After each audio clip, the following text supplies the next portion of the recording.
Like, you're going to All right, and you are good whenever you're ready, Mayor. Last week. I'll chat with you. You're good to go. All right. Good evening. I'm Susan Noble, and as Mayor Pro Tem tonight, I am sitting in for Mayor Douglas, who is not able to be here this evening, but he is here via Zoom. So I wanted to start by saying that this is a hybrid meeting of the City Council. Members of the public can view this meeting live on Channel 8, the city's website, and YouTube. Live Spanish translation services are being provided for tonight's council meeting by telephone. Please dial 720-386-9023 and use code 104091. Before I call the special meeting to order, I would like to ask if any council members have an objection to moving the first quarter Energy, Equity, and Environment Division update to the April 22nd study session due to the number of items that we have on the agenda this evening. Any objections? Okay. So I will now call the special meeting to order and ask the clerk to call roll. Mayor Douglas, Here. Mayor Pro Tem Noble, Here. Councilmember Madera, Here. Councilmember Teeter. Here. Councilmember Chacon, Here. Councilmember Kim, Present. Councilmember Dukes, Here. Councilmember Ford. Here. Councilmember Douglas, Present. Mayor Pro Tem Noble, you have a quorum. Thank you very much. So we will now move to notice council business. We have a request for a Metro District audit scope of work. We had directed the staff to do a Metro District scope of work, but there was some question regarding the scope. So I would like to invite Mayor Douglas to introduce the item. Thank you. Thank you, Mayor Pro Tem. Yes, I'm bringing this to attention to make sure that it's a full audit, not just on the mills and no levies set as far as the correction on those, but actually a full audit to make sure, along with this scope in detail, how our service plans was laid out, and making sure that the funds that are coming in are distributed out correctly. So, Mayor Pro Tem, do you want to add on to that? Yes, so we're looking at compliance with the service plans. The 65 service plans at Commerce City were approved in the last 20 years, and they all have items that they were supposed to accomplish, whether involve the financial plan or other performance. So this would ensure that they are in compliance and that there is nothing in the service plan that will result in the nothing has occurred, that is, that will not result in the timely and reasonable discharge of the special district's general obligation bonds as well, general obligation debt as well. So this is to expand, is to ensure that this was a comprehensive audit, not merely an audit regarding the mill levies. Anybody want to comment on this? Yes, Councilmember Dukes. Can someone just restate the original motion? So I want to be clear on what was stated as a motion towards the current revision to, because I just want more details around what does it mean to have a comprehensive plan? What does it mean to have, it sounds like 20 years of audit, right? No. It's a service plan. It's a service plan. All Metro districts are created with a service plan. I'm merely saying that in the past 20 years, all 65 Metro districts were approved. That was their existence. The audit is not for every year going backwards, but just to ensure compliance with the service plan on both the financial plan as well as performance. Those are sections 5 and section 6 of the service plans in particular. Yeah, I mean, yeah, just clarification on that. What was the original motion? So, And then, yeah, I think there's two things to distinguish here. So we're in a meeting, there's a motion on the floor currently from the mayor, if that's what you mean. yeah, And Mayor, by all means, please correct me, I was taking notes, but my understanding was the motion to have a full audit to make sure in detail. oh, sorry. So the original motion that we passed. So the scope of work, so I think what you're alluding to, that's what I was trying to Oh, sorry. clarify. It's okay, so the scope of work that came out of the original motion several council meetings ago, and that's the question that you're looking for. Correct. Do you have the scope of work? I have the scope of work. I'm looking for the exact verbatim, what the motion was and Thank you. That'll help me understand where we went, where we were from to where we're trying to go now. Okay. And So any that, it questions? may take a moment to pull the original motion that led to the scope of work that was approved by council. But there is also currently a motion on the floor that is being considered. I think Oscar has a councilman.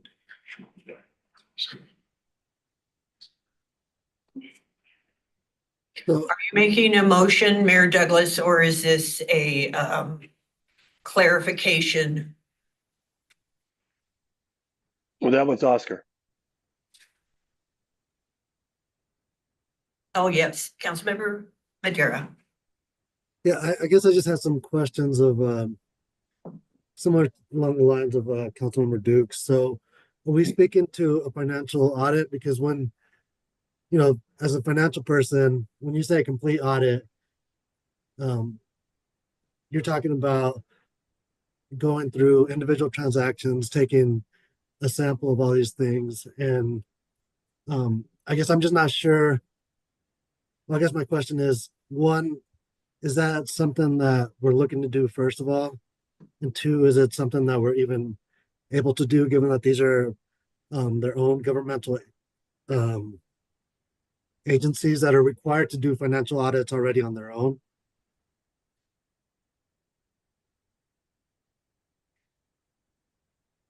Metro District, city is the authorizing entity, in this case municipalities, is allowed under Metro Special District Law to ensure compliance with the service plan.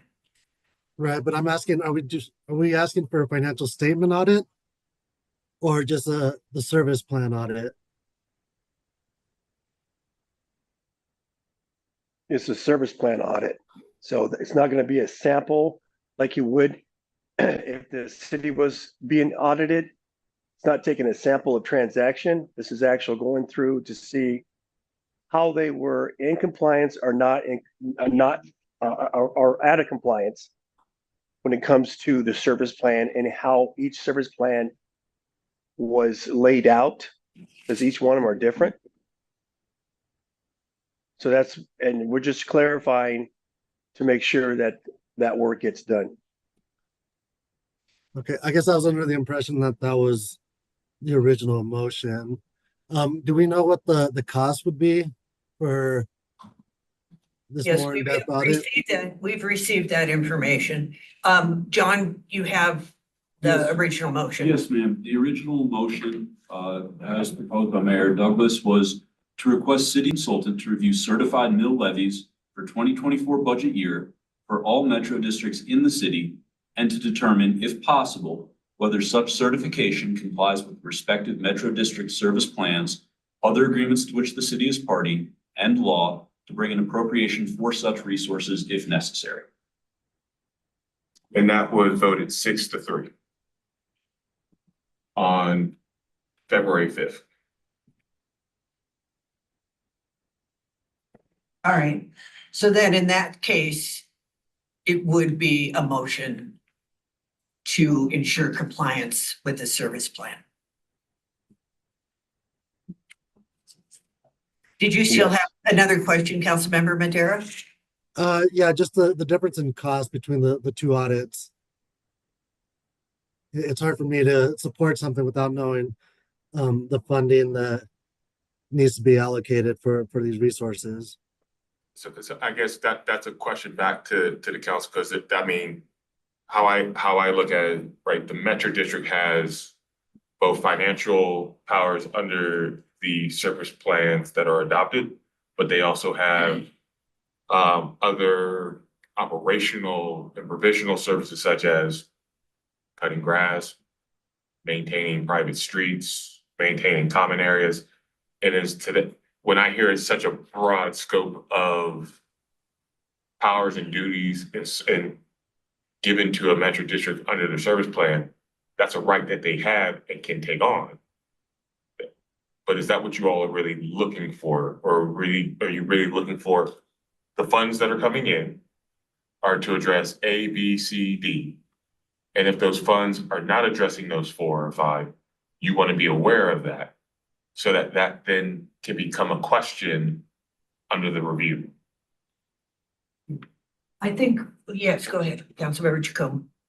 Isn't it just for an oversight of compliance to understand if they're following for mill levy certifications for their service plan and how to follow up if for notices, if they're giving notices to community? Because just this week recently, I heard from Buffalo Run, that's still been an issue. So it's just having that type of oversight that they're following certain types of compliance. So the mill levy, the compliance for giving notice and how to remedy when they're not following through on their service plans. So the scope or the motion that we have is what our bond counsel and bond underwriter have been following to this point. So they have, And that's a certification. they've looked at the certification of all the various mill levies that the Metro District has as its disposal for each one of the 65.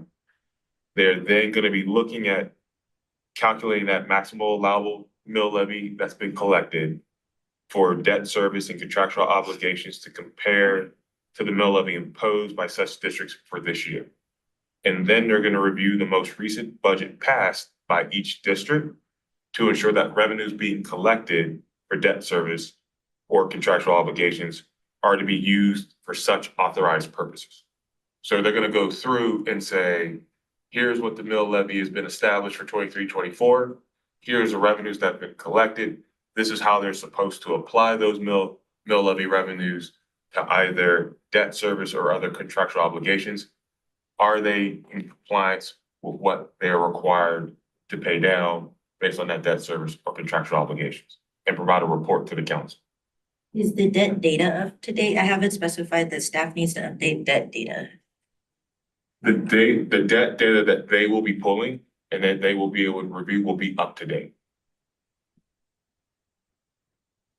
I think what's important here is that by state law, under the title that establishes the ability for metro districts to be created, the authorizing agency not only can, but also has an obligation to ensure that the implementation is as prescribed.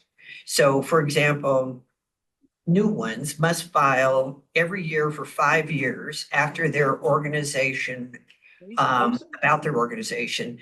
about the implementation of the service plan with the local government that approved their service plans. So let's take, for example, in 2019, in August of 2019, there were 16 or so, 17 metro districts that were approved. And they were to file a report annually for 5 years to the city of Commerce City regarding all of their obligations, the financial ability of the district to discharge its existing or proposed indebtedness in accordance with the service plan. And we haven't, as a city, been requiring that, have we? We have, John, if you want to kind of speak about that. Yes, sir. So ma'am, that is a requirement under CRS 32-12073C that they do have to file an annual report both with the state and with the approving entity, which is the city. We do receive those reports from all metro districts. If it's a consolidated service plan for several districts, then they're only required to file one report for that service plan rather than, so in the case of Legato, which was approved in 2020, they only have to file one report for those 7 districts. We do receive those. Those are also posted on the DOLA website, which is dola.colorado.gov/LGIS. Has a portal where we can view all of the documents, make sure that the report contains the correct information that's supposed to. Additionally, per CRS 32-12073D, the state auditor reviews the financial statements that are included, that are required to be included in these reports every year as well, to ensure that the assessed value of the district and that each district is able to discharge its debt the way it should be. And who is reviewing this on the city's behalf? Who's reviewing these reports? Ma'am, I look at the reports as well, but we also do have the backstop of the state auditor's office reviewing these reports to ensure. We don't have anyone with the city necessarily who is going through these. We don't have anyone who's going through and auditing the financial statements. The financial statements that are included, that are required to be included in the report, are prepared by a certified public accountant. They have to be verified as being prepared by an independent party. And then that is also reviewed by the state. And that's what I think is getting back to. Does it comply with the service plan? Not is the report or the financials, which have already gone through an auditor, they mattered, but does it meet the terms of the service plan as well? And the obligations of the service plan? Yes. Just what I'm hearing, just for clarification, is that the current motion that was approved was around the certification of mills and financial audit. This is expanding the scope to include compliance with service plans in addition to what's already being approved, right? Is that what I'm hearing? So it's expanding the scope of work. And in that nature, like I know we originally had a motion around, it was like $10,000 and now it's like $60,000, right? And so how much more will this expanded scope cost the city to look at individual service plans? So I would love to know the detail in which the process, manpower, person power, overall cost for this. That's my big concern as well. I guess I can't in good faith give you that answer because I in good faith, well, honestly, man, I don't have a clear understanding of where you're trying to take the expansion of looking at the complete service plans for the sheer simple fact, because like I said, they have the breadth of service plan responsibilities and or duties, like I said, can be as specific down to maintenance, common area, open space, parklands, things of that nature. And then having to ensure whether or not they have that responsibility or if that's a responsibility that's been still being taken over by the HOA, which once again, and like I said, I just will admit, I'm not clear on where council is trying to take this, unfortunately. The mayor, yeah. Mayor Douglas? Yes. Hang on. Yes, sorry about that. I didn't know if my hand was muted or not. Sorry about that. Yes, this right here just asking that, yes, the mills are set properly and not that they were done artificially, which will burden people, burden the homeowner now and in the long run. And if the money coming in is going where it's supposed to go, that's been the biggest problem too, is transparency. Okay. So it's not about the landscaping and all that. It's basically, or the money that is coming in, is it being allocated and also distributed as per the service plan? Okay. So if that's the case, I think our scope of work is already covering that.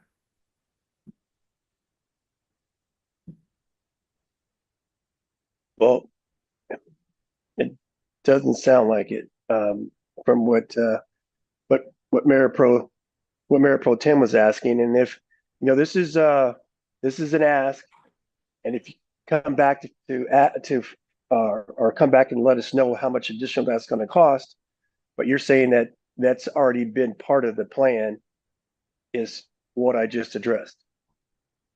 Yes, and we reached out to Hilltop Securities to reconfirm that. John, I don't know if you were able to get a hold of. Just to reconfirm that.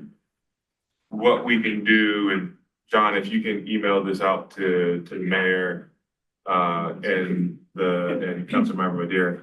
This is what I would call phase 2 of the second scope of the entire scope that we received.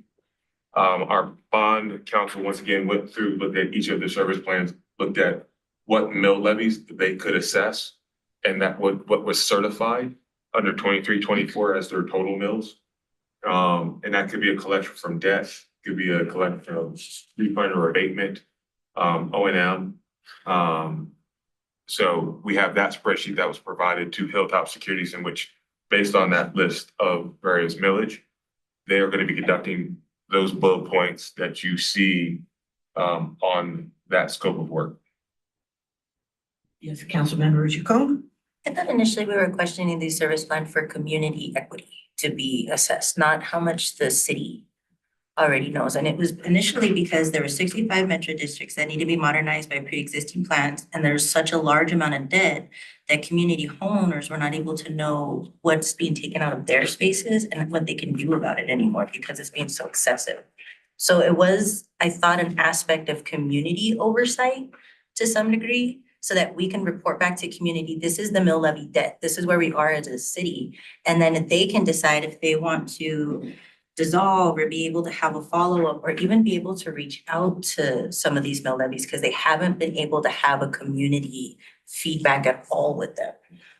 I do remember you all had a roundtable conversation amongst council, but that never moved forward as per the motion that was made and approved. So we followed based off of the motion and the direction that was given. Because I know we can't impose like meeting requirements, but we wanted to be transparent that the city has done all they could. And this is where the Metro Districts is falling short and being able to speak with their own, with our constituents.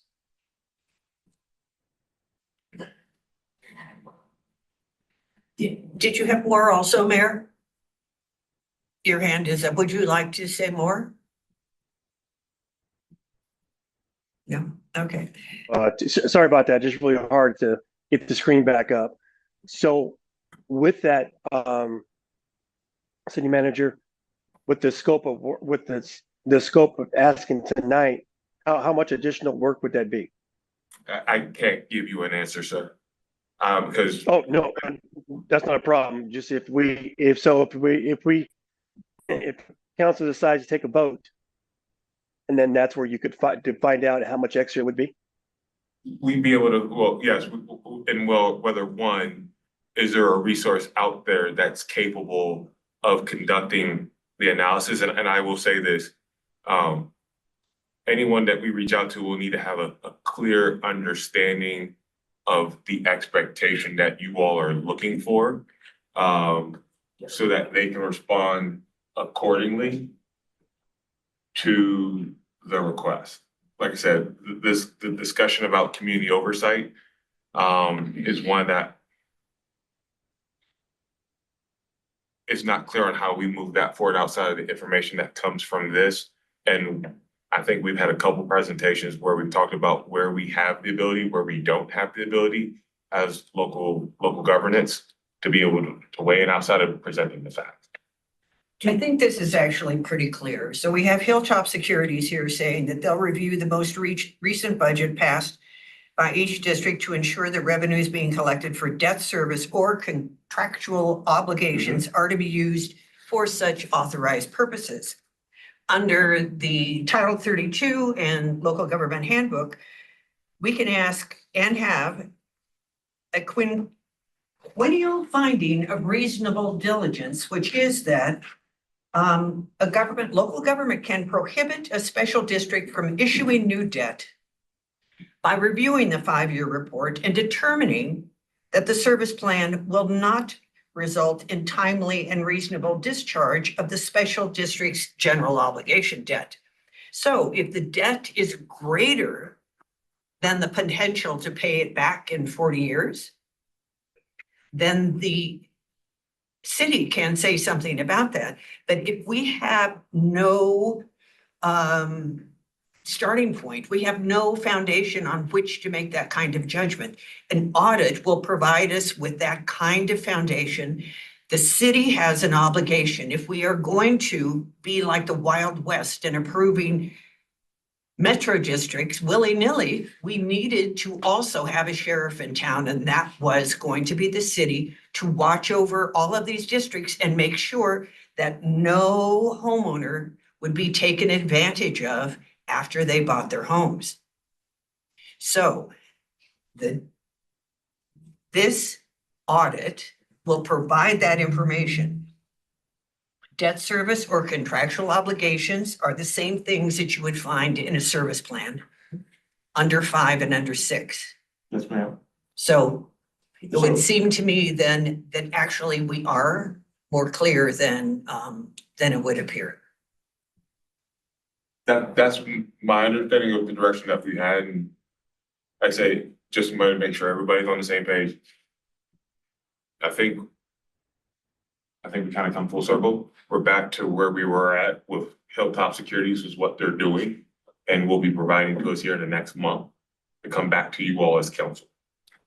But it should be looking at the service plan also. Otherwise, how do you know what their contractual obligations are? Their contractual obligations are laid out in the service plan by the city when the city approves the metro district formation. And I suspect that they will be looking at the service plan because the budget has to identify where the debt has been issued, right? Councilmember Madera, I'll get to you in just a minute. Councilmember Douglas? Yes, so I think this is very necessary that we're clear on what we're looking for. And I thought we were from the very beginning, but when you use words like suspect, that you think it might happen, that's where we're back full circle again to where we started, because we're not getting what we're looking for, and that is to provide the information due to our citizens. They're looking for this. And it is our obligation to provide that to them. And so I thought we were when we had the discussion, and no matter what the motion might have been, if it needed to be more clear in what we were looking for, then we should have adjusted it to make that happen and to get what we're looking for. So we can amend. We are in a special meeting. Councilmember Madera? Yeah, I'm still confused as to, what exactly we're looking for. I kind of think that this needs to go back and be workshopped a little bit to include the specifics in the actual motion as to what part of the service plan we want to review, because reviewing the service plan is very broad, it's general. And to have an attorney, I work with a lot of attorneys, we're talking about hundreds of hours potentially to review service plans, line by line, and then conduct the audit for those particulars. So I think we need to narrow the scope and be more precise. And also, I'd be more supportive if the motion would be to go out for bid for the statement of work, because I find it hard to sign a blank check, right? When we don't know what the particulars are that we're asking them to provide and how much it's going to cost the city. Because at the end of the day, resources are finite, and any resources that we allocate towards this wasn't in the budget originally, so it has to come from somewhere else. Councilmember Chacon? I understand the concern for budgeting, but how much does it cost when we're trying to establish that there's been an inequity? Like there's an actual harm in community right now, and that's kind of a need for community oversight that we were initially asking for. So I think that we're gonna narrow the scope.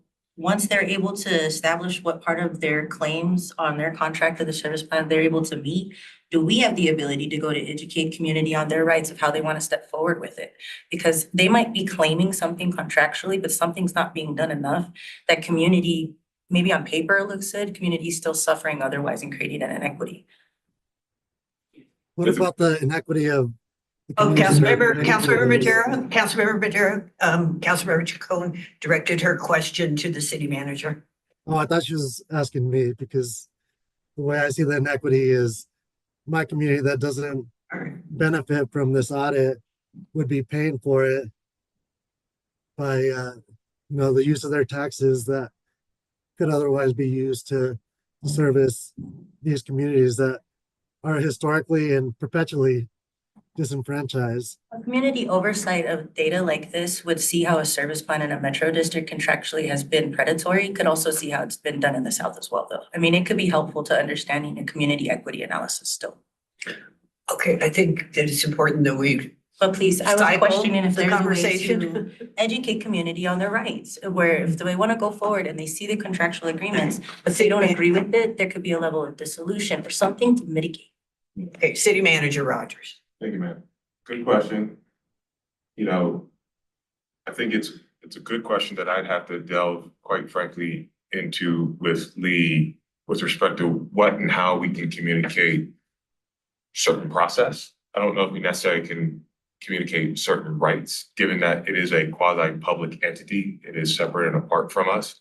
So how rights can be viewed, I want to be sensitive to that. It's being communicated as the process, what people have the right under state process and where the city may fall within that process, if any.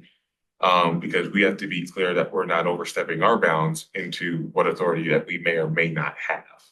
And that's where I'd have to have that conversation with Lee, kind of thoroughly reviewing what does that look like what if somebody is out of compliance with the service plan, or I say that generally. What if there is a desire and an interest by a community that wants to move forward? What do we communicate that once again stays within our authority as an organization and city, so that we don't have charges or issues brought forward against us. So I think that's a more complex question, but a good one that we can think about and have to come back to you about, because like I said, I worry about that slippery slope. I see you, Mayor Douglas, but it is Councilmember Kim who had his hand up first. Thank you. So I think from the original motion, it sounds like what's written in the scope of work is there. But to your point, Councilwoman Chacon's point regarding the, what are the steps moving forward, right? It says on there, provide a summary of such findings to the city, right? That second to last bullet point. But is it also possible that Hilltop Securities could also provide recommendations as to what the city could do? I would say no, because that would be outside of, I think, their level of comfort when we've spoken to them about providing a recommendation as to steps that we could do. I think that really comes down to what legal authority do we have, and that's a conversation that I think is probably best directed to Lee. Yeah, I think to sort of piggyback on that, it depends on what the findings are, right? If the findings are there's clearly or there's arguably a breach of the service plan provisions, then that's a legal consideration as to what the city as an entity does to a party that has entered into an agreement with the city. So let's say hypothetical here, that if there is a breach, will they identify the breach?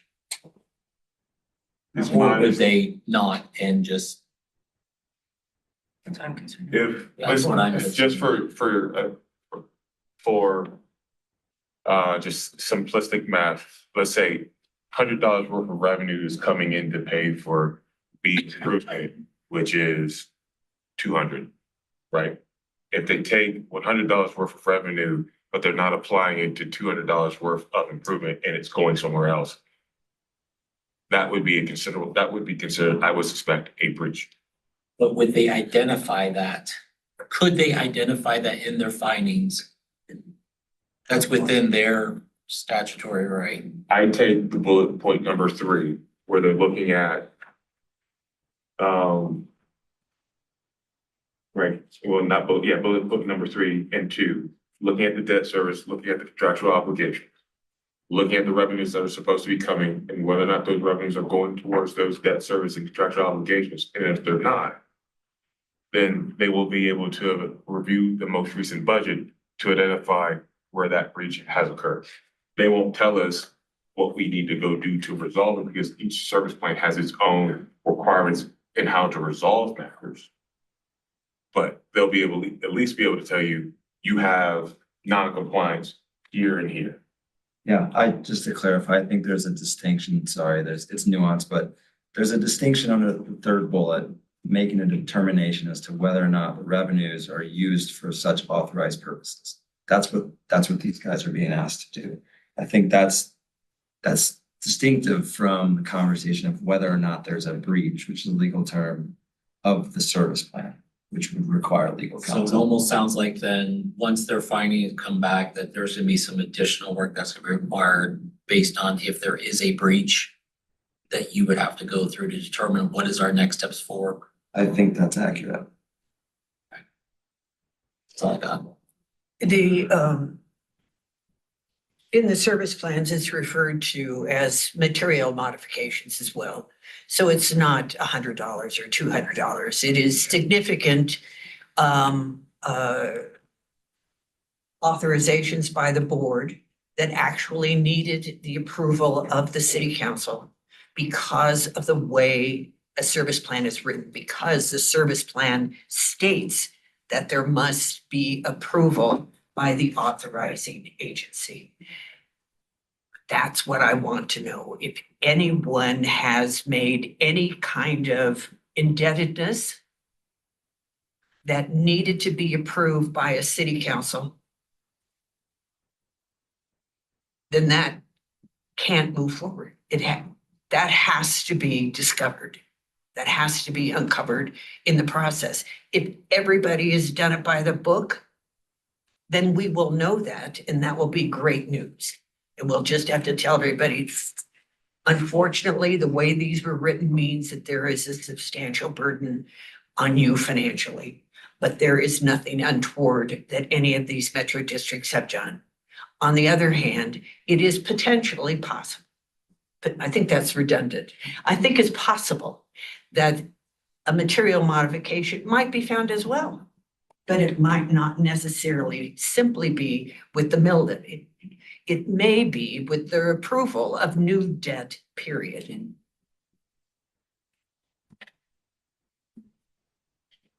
So, on that basis,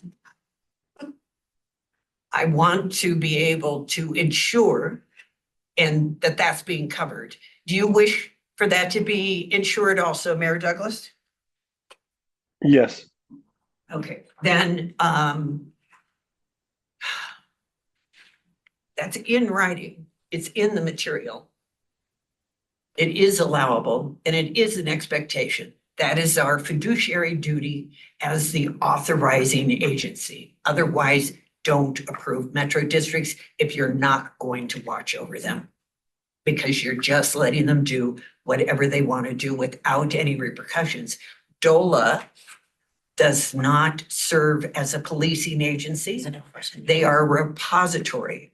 I attended a DOLA meeting last year at Colorado Municipal League and asked the question specifically, and they said, no, we do not police metro districts. We accept their material and we post it on websites. That's it. So someone has to be doing it, and according to Title 32, it is the authorizing agencies. I would suggest at this point that we have a motion for staff to look at the additional costs for ensuring that there have been no material modifications that needed to have been approved by the city.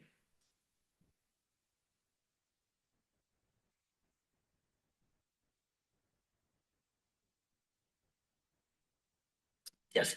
And I'm curious on the length and time as well, like how long it'll take. I think looking at the costs and making sure we understand the length of time. The other thing I'll put out on the table, I know there's a motion, but and something to think about as we begin to add more dollars to this scope, it may warrant a discussion around what does it look like to build out as a systemic way to help the city either provide more staffing or support with more of a strategic approach to oversight versus like adding, because I think the audit itself, the more we try to add here, it's gonna creep into like 100,000. And at some point, it's gonna be staff with benefits, right? We should be thinking about it in that capacity as well, but I'll pause it, because to your point too, there's the follow-up part of it, Councilmember Chacon, that isn't a part of this scope, but it is illegal. So it might be warranted to think through a workshop. What does it look like to have a team to support oversight? I would like, I'm sorry, Mr. Rogers, I'd like to go to the mayor, please. Mayor Douglas? Yes, I appreciate Councilmember Kim and Mayor Pro Tem clarifying just that, and then Councilmember Dukes, that was, these findings would also allow the discovery. If we need a full-time staff person, I did clarify that earlier. So to do a study session, I do this good. This right here, why I brought it forward, is to add that on just to make sure we are going the right direction instead of stopping or coming back. They're already in motion. To add this piece on, a majority of the metro districts are probably in compliance. So part of the cost would not occur as much as we thought it would. And then we have spent a lot of money, I'd say over the years, on other things that didn't bring, when they were all said and done, did not bring that much value. This right here is on everybody's plate. And then when it comes to equity, I would say we do this as a city. We don't part this out. This is parity. We take care of all sectors of the city and we all pay into it. That is part of being in the city. We are not parting this out because there's going to be things that are going to happen in other areas of the cities that are going to go through the same situation. So we are doing this as a city, not as a part of a city.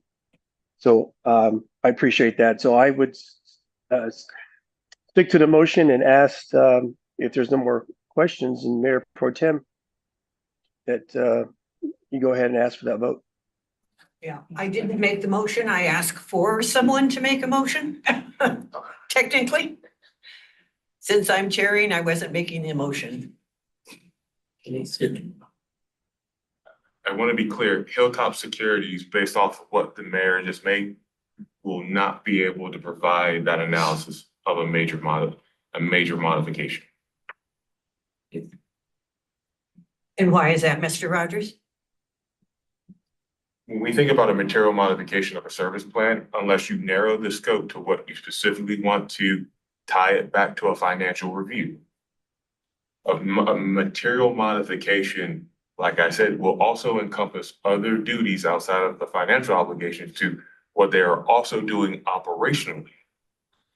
Common area maintenance, park maintenance, things of that nature as well. So that's why I say you have to narrow the scope for the consultant to understand whether they can do that or not, because if it's broad, as they've stated in their limitations of the review, they're not going to be able to provide any opinion or review for things outside of a financial analysis of the mill levies, of the certification, of the debt service, general obligations or contractual obligations.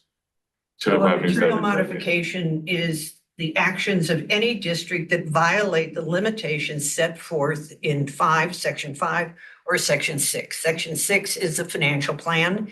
The financial plan is what the city approves. the city approves a financial plan. If there are changes to the financial plan, that becomes a material modification, and then it needs the approval of the city council. That's the system. If Hilltop Securities isn't the right person for it, then perhaps they're not the right consultants. So let me reframe it this way. What about the other ones, the, who is it, Butler Snow? So I would say, I think I was kind of alluding to this with Councilman Kim, it's a very fine line as to what becomes a legal determination versus a factual inquiry as to whether or not the financials are being followed. I think for a determination as to whether or not something constituted a major modification, it probably falls within the lane of a legal analysis. Because you're looking at the definition of a major modification under each respective service plan. Then you're also looking at Title 32 of the CRS, which does have a definition. So I think that's probably appropriate in my shop. I don't know if Butler Snow could do it. I can certainly inquire and get a sense of what that cost might look like. So I think with the motion on the floor, I think we might have to modify it slightly. Well, there isn't a motion on the floor. It's a suggested motion it may be needed to direct my office to determine if there's legal counsel that could make that determination based off of either this or something wholly different. I would think it needs to be based off of bullet 3 in the Hilltop Securities analysis. Because they're making the factual findings as to whether or not the funds were used for an authorized purpose. That makes sense, because it is the city attorney's office that creates the service plans. I believe that's correct. So that would make sense. Yeah. Okay, first, Councilmember Douglas has a question. Yeah. So with the material modification have had to occur in the year 2023 only? So I'm not well versed in each respective service plan. My assumption is that if an entity was to consider bringing a breach of contract claim for the failure to comply with the notice requirements and approval requirements for a material modification, that's probably contract law, which means I think it's a 3-year statute of limitations, which means to answer your question, probably not. I would have to look at each respective service plan to understand, or outside counsel would need to look at the service plan to determine what potential remedies the city would have if there was in fact a material modification that was not approved by council.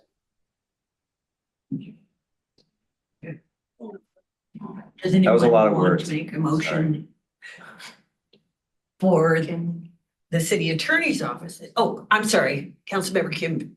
I So missed. what I'm understanding here is after Hilltop Securities is done, they provide their findings, and it's gonna move on to you guys to make a determination of material modification was. I would say if there's a motion that's approved directing my office to do that, then it seems logical that you would wait for that determination until after this review. Because otherwise, they're gonna potentially be duplicating efforts. You're gonna have a law firm trying to do a fact-based inquiry, and they're probably not the appropriate entity to do that. Okay, so because I'm a little confused here, Sure. what's the motion that's being asked to put on the floor? Because it sounds like almost what's in the scope of services is already there, so I'm not. I believe that, and I don't want to speak for you, so go ahead. Go ahead.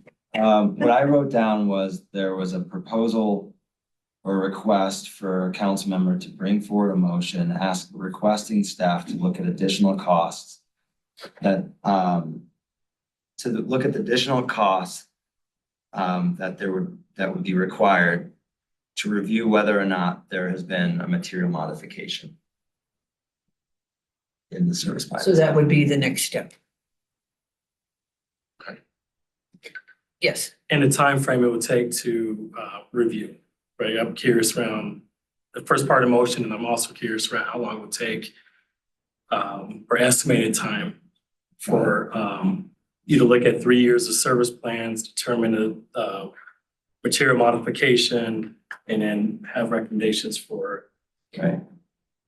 If I can add for a minute, like we 6 to are, 8 months. I don't know, that's something like that, like if.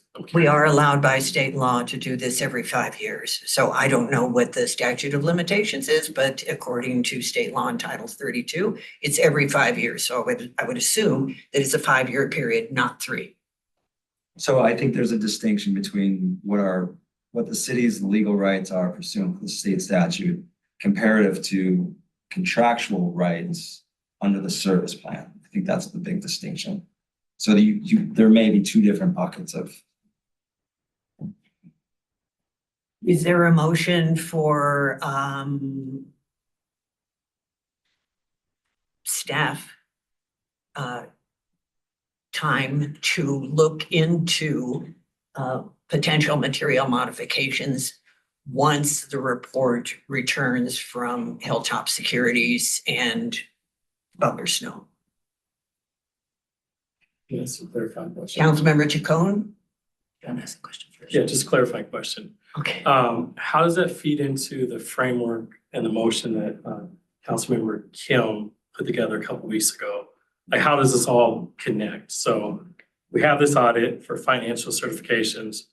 We have the legal review, and then we have a framework on the table for additional infrastructure, right? Does this all feed into that framework, and do we have to start reviewing? Yeah, can someone clarify what the framework? I don't want to speak for you, so by all means, but I think there's a distinction because this is looking at service plans that are already in effect. So you're looking backwards to make sure that the special districts are complying with their service plan obligations.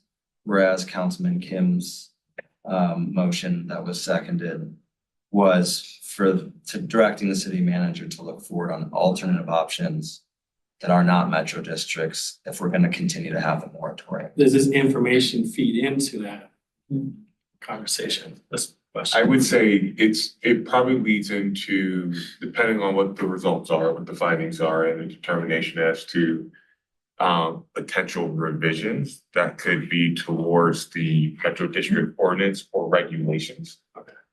Not necessarily the alternative funding structures or opportunities that may exist outside of a Metro District and the pros and cons of those. Before we have continuing discussion, can I get a motion and a second, and then we can have discussion after that rather than debating a motion that hasn't been made? Councilmember Kim. So I will make that motion that once after Hilltop Securities completes their findings to request direct staff or request city attorney to look at material modifications. Is there a After second? that, Councilmember Chacon is the second. Go ahead. Yes, please, I second the motion. Pardon me? I second. the Yes, I motion. said. Yeah, That's you, Councilmember Chacon. yes. Yeah. Any further discussion? Yes, Councilmember Teeter. Looks, I don't know, just from listening, it looks to me like we need to see what the results of Hilltop Securities work is, and then we, may want to go forward with a motion like this, and not until after we see the results. I mean, I think we're putting the cart in front of the horse here. Councilmember Ford. I couldn't agree more. I think we need to see what the results of the financial review is, and then move forward from that point with a direct motion on seeing if there's material modifications. And Mayor Douglas? Well, I'd like the motion on the floor because it's actually asking for that without having it come back and then for us to take action. So this would actually, based on the report, go to the next step. So I'm in favor of this motion. Okay, if there are no further comments, I will take a vote now. Can you repeat the motion again? Because I'm hearing 2 things. Go to the next step, or is it the find how much it costs?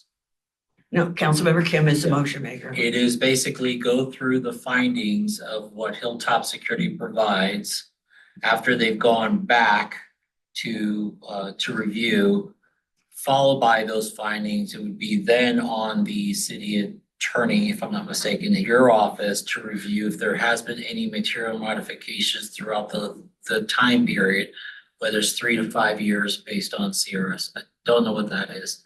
So it's just basically saying, once this is done, city attorney staff will go to take it on, move on from there, see if any material modification was done, versus saying, this is done, presented to council, come back 3 months later to make, or whatever the case may be, then to actually ask for a city attorney to do his part. So it's just basically just one thing. So I'm sorry, my notes were to have me look at what the additional cost and time would be, so I could at least have that conversation with outside counsel. I mean, I think that's distinct, that there's a difference between that and directing me to just go forward once the findings come in. All right, so let's clarify the motion. So then the motion would be just the fact that is this in parallel or separate? It's up to the motion maker. I'm just telling you what my notes were from the when this started was suggestion from my office or city staff to look at the additional cost and time that it may take to review whether or not there were material modifications made. And I would feel more comfortable to look at the cost before we make a motion of moving forward, because we don't know if that's. There is a first and a second right now. Let's hear what he has to say first.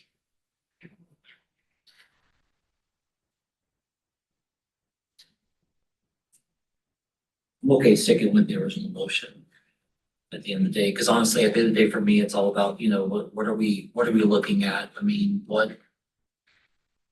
to Councilwoman Chacon's point too, I mean, what are the options that we have? I mean, honestly, if I want to amend to add into that as far as what it's got the time and cost, sure, let's do that.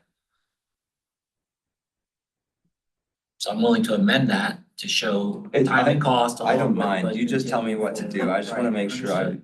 my shop's doing exactly what council wants. I don't have. All right, restate the original motion, please. So the original motion would be the fact is that so many times here. Do you want me to read Scopus- it, Councilmember Kim? Sorry, Do you want me to read it as I have it written Yes, down? please. I've got, a motion was made by Councilmember Kim, seconded by Councilmember Chacon, that once the financial audit of Metropolitan District mill levy certifications has been completed by Hilltop Securities, that the city attorney staff will then look into cost and timeline for review of Metropolitan District service plans to see if material modifications have been made that should have been approved by the city council. That's how I have it written down so far. Okay. Is that your motion, sir? Yeah, your I'm understanding? good with that. Yep, Okay, that's my how about understanding. you, Councilmember Chacon? Yes. Is that all right? Okay, we've had discussion. All those in favor say aye. Aye. All opposed? Nay. Two. Aye. Oh, And sorry. this is to look into cost, is that right? Not to move forward yet, is that correct? I have costs and a timeline. Okay. Councilmember Madera, do you have a vote? I was an aye. And Mayor Douglas? Aye.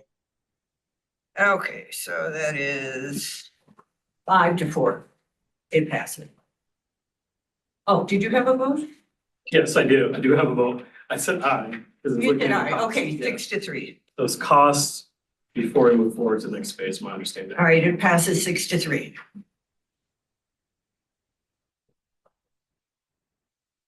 Clarification, Mhm. who were the three that said nay? And Councilmember Madera. Derek, Councilmember. No, you said. Teeter, No, he Ford, said- Madera. He said aye. Yeah, I said aye. Oh, I'm Aye. sorry. So 7-2. I'm so sorry. Okay, so that's 7-2. My apologies. But he said aye under the rules. Alrighty. He said aye. So now we move on in the agenda to the executive session. Where I have to find it.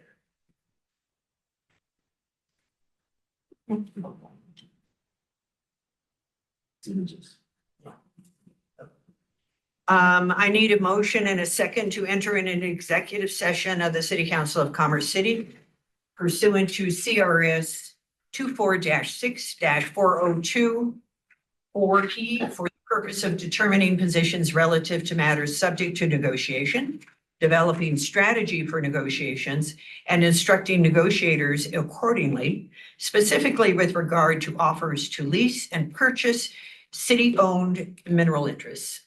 Is there any discussion? Okay, all those in favor say aye. Aye. Get a first and a second. Okay, First and a all second. those opposed say, Mayor Pro Tem, can we get a first and a second on For that? your executive session. Or a mover and a second? no. So moved. Well, don't look at me. I'm new at this. The script doesn't say Well, so moved. get So a moved. first and a second. Yeah, so It moved. says take a vote. Thank you. All right, you're the first and Councilmember T, all right. Councilmember Jukes is the first, Councilmember Tier is the second. All righty. Now, all those in favor say aye. Aye. Opposed? Okay, passes unanimously. We are now moving into executive session.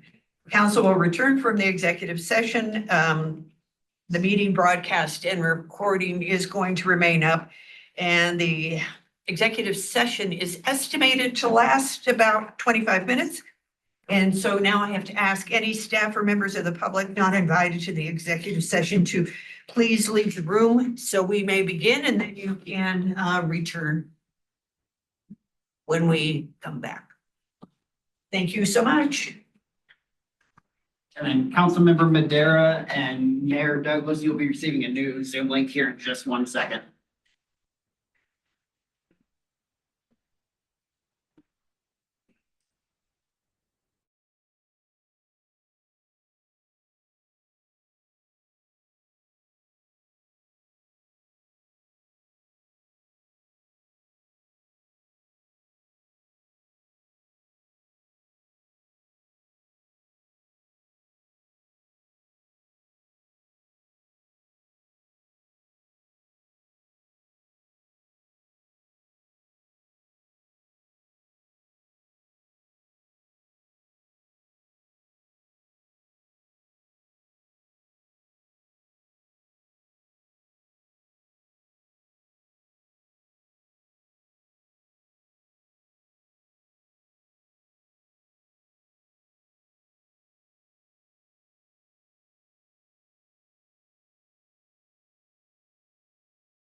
Mayor Douglas, you should have received a Zoom link to the executive session just now in your inbox. So you'll have to leave this meeting and join the new meeting as an FYI. Is that the 2108? The second vote is still. Is that correct?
Now, we are good to go, Mayor Pro Tem. All right, thank you very much. We are back and our special meeting was adjourned. We are now calling the ECAGID meeting to order, which stands for E470 Commercial Area General Improvement District. And we will ask the secretary to call the roll.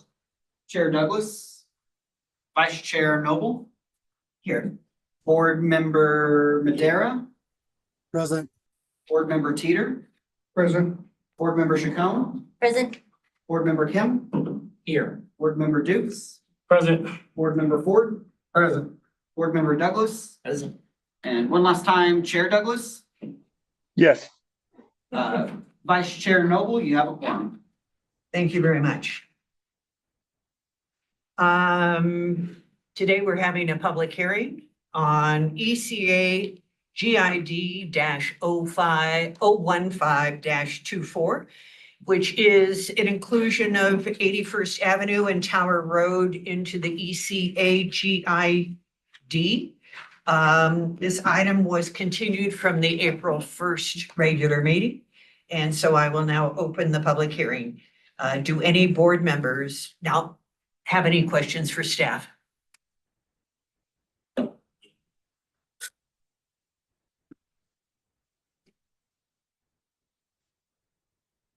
And I'll ask the secretary to call on those who are registered to testify. Vice Chair Noble, I do not have. Oh, I'm sorry. Mayor Douglas has a question. Thank you.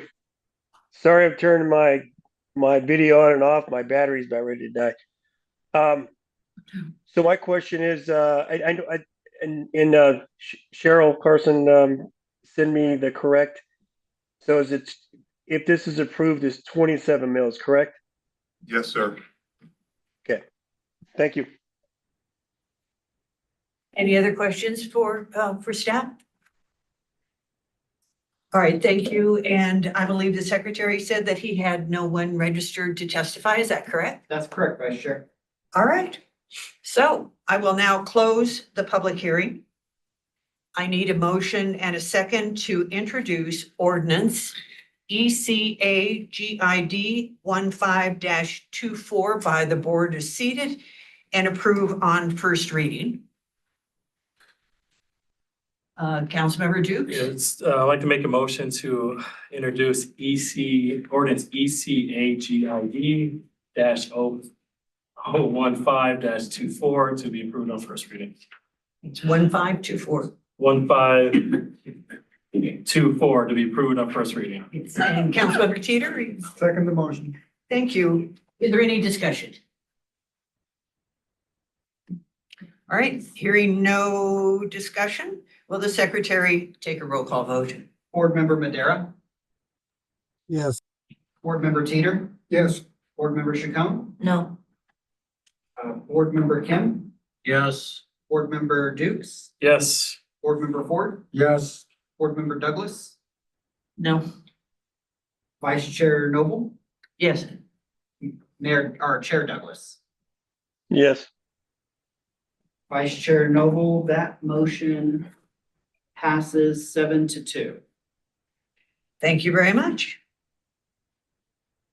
All right, now, that concludes our ECAGID meeting, and the hearing is closed. We will call the study session to order. As a reminder, the Q1 2024 energy equity and environment update has been moved to April 22nd. So the first presentation is Land Development Code update, and I will invite Jared Gerber, Community Development Director, to introduce this item. Thank you. Council, we just wanted to bring the update to the Land Development Code. Brian Mabry from Hendon Keys is here to give an update on kind of where we're at, where we're going, give you the opportunity to ask a few questions, and then also to let you know, we'll be coming back to you, I think in June, for some further comment. We've gotten through about 3 modules of draft, so we're still working on it, still kind of tweaking a little bit to get it to a point where it's in a reviewable state for you. So this is just to give you an overview of where we're at, where we're going. As a reminder, this is tied to the comprehensive plan too, and its approval. So we're kind of in flux, but as we're going through the updates to the comp plan as well. So, and I'll turn it over to Brian. Thank you. Okay, thank you very much, Jared. Good evening, council members. Brian Mabry from Kendrick Keys Collaborative. We're the consulting firm that the city has hired to help you update your land development code. I have a very quick presentation to catch you up on where we are in this whole process. And looks like my screen is being shared. I haven't heard any objections or that you can't hear me, so I'll keep going. Several goals for this project, as you can see on the screen: modernizing the code so that it's a contemporary document while maintaining its kind of legal defensibility and legality of it, implementing various policies and objectives that are in your various policy documents, such as Jared mentioned, the comprehensive plan, organizing it into a readable document that is simplified and streamlined as much as we can get away with, and organized in a logical manner where procedures and steps are grouped together while standards are grouped together over here, and trying to not mix the two too much. Tailoring the standards so that they sort of reflect contemporary best practices for how planning and zoning kind of works in 2024. Your current regulations are very thorough, and we're probably kind of top of the line, you know, when they were first adopted many years ago, but things change and we're trying to bring in new thoughts and ideas into your LDC. Streamlining procedures so that the review process is more clear. It's clear what people need to submit, who needs to make recommendations, and who makes decisions, so that that process is as streamlined as possible. And then having finally, they're creating a code that has a lot of graphics and tables and is easier to read than your current regulations. Just to compare the comprehensive plan with the land development code quickly here, kind of think of the comprehensive plan as the menu at a restaurant and the land development code as the recipe or the cookbook at a restaurant.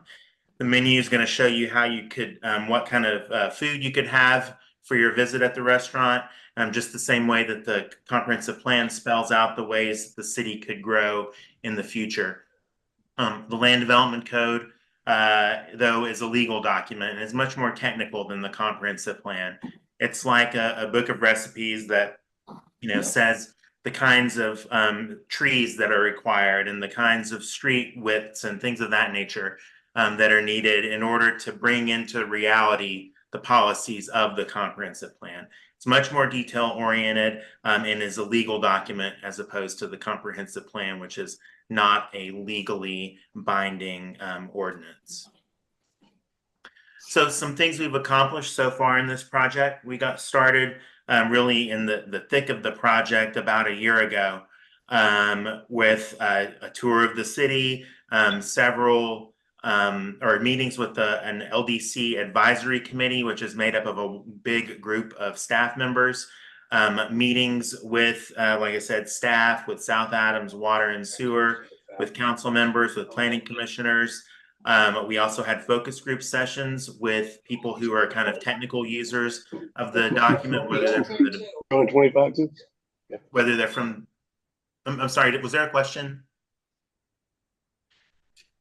Whether they were from the development community or other technical users like that. We also had an open house at one point once we got to having the code critique, where we had several poster boards in City Hall where people could come and ask questions and find out more about the project. And we have more of those open house meetings planned for the future, which I'll get into in a second.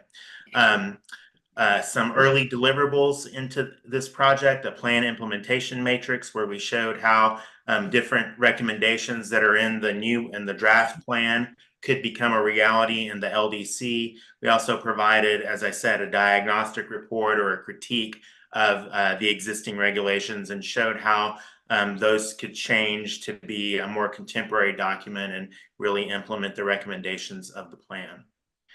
currently we've got kind of a lot of irons in the fire here.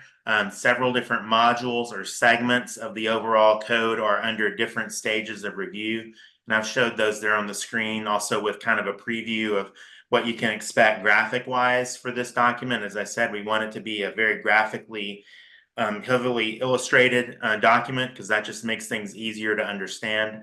But we've provided the first module, which is the zoning districts and different permitted land uses. And that's kind of gone through all the review steps that it's going to go through so far, kind of with initial review by staff, review by the LDC committee. We did a presentation to the Planning Commission. And then based on some of those presentations and talks we've had with staff, have done revisions to it. In module 2, which is design standards, so that's parking, landscaping, things of that nature, signs, that's been submitted. It's currently under review by staff, and we will have a trip in June to Commerce City to discuss module 2 with various groups of people. And I believe we'll also be updating you all again on more content based of module 1 and 2 to you all as the city council during that trip. We've submitted module 3, which is the subdivision standards. So how streets are laid out, easements and other things related to platting. That's currently not been reviewed yet by staff, but it's ready and waiting when they're done with module 2 review. And then we're finally now working on right now module 4, which are the review procedures, nonconformities or grandfathering, enforcement, and a bunch of kind of other miscellaneous provisions that didn't fall into modules 1, 2, or 3. So that kind of stage of going back and forth, of giving a draft, getting feedback on it, improving the draft, and eventually we'll put it all together into a consolidated public review draft that will head toward adoption. This is a schedule of the overall project. We're in kind of task 4 and 5 together at the same time, I would say, working on drafting the modules, and that's the longest task in the process going into January of next year. And so again, a trip coming there, the consultant team, which includes me and others from Kendall Keys Collaborative. That should take place June 10th or so, 10th or 11th, 10th and 11th, where we will be presenting module 2 to the LDC Advisory Committee, having an open door meeting on the 2 modules to the general public so they can come and check out what our work progress is like so far. We'll be again presenting to you all the contents of modules 1 and 2. We'll be opening ourselves up to what we kind of called interest group meetings. So whether that's talking to Public Works or talking to South Adams County Water and Sewer, whomever that may be, we're going to be open to meeting with them and telling them, talking with them about the contents of module 2. We'll also update the Planning Commission at a virtual presentation at their meeting that follows that trip the next week. So they'll stay in the loop as well. So that was a quick update of where we are on this update of the Land Development Code, and I'd be happy to answer any questions that anyone might have on this project. Do any council members have questions? I have a question. If the comp plan is the comprehensive plan, the Planning Commission hasn't approved it. There were things that they wanted changed in it. It hasn't come to us yet for any potential changes that we want to make in it. So how do you actually move forward on this project when the comprehensive plan you have hasn't been approved by the Planning Commission or the City Council? Sure. Good question. We, in order to do the project, have to kind of bank a little bit on the thought that it will be adopted, but understanding that it might not be. And we've been talking with staff frequently about that and thinking about how to navigate that concern. If we've done this work and there are parts of the if the comp plan is not adopted, let's say, for whatever reason, we can kind of reverse engineer the document back to having, future land use categories and designations that the current plan has. That would involve some reworking of the districts, and some other, policies that are in there that we would have to either rework or remove. But we also have in there things that are just general best practices that aren't necessarily recommended by the comprehensive plan, but that are good, just modern planning practices. And so those would, survive whether the comprehensive plan is adopted or not. So in the end, you'd have an improved document from what you have now. It would be much more illustrated, and it'd be a lot easier to read if the comp plan should not be adopted. Well, it looks like it will be better. It's just that I see the challenge at the moment, and I know that there are a lot of residents who have been concerned about our direction when it comes to land use. And I wouldn't want it to be a mishmash anymore. Thank you. Anybody else? No. Councilmember Douglas. Yes, I just wanted to say that I agree with Mayor Pro Tem Noble, and I hope that you will be open to suggestions by council or guidance by council, as well as we know our community well, and we can't go forward as things are now and end up with a successful city. So this is imperative that we get it right. Thank you. Yes, ma'am.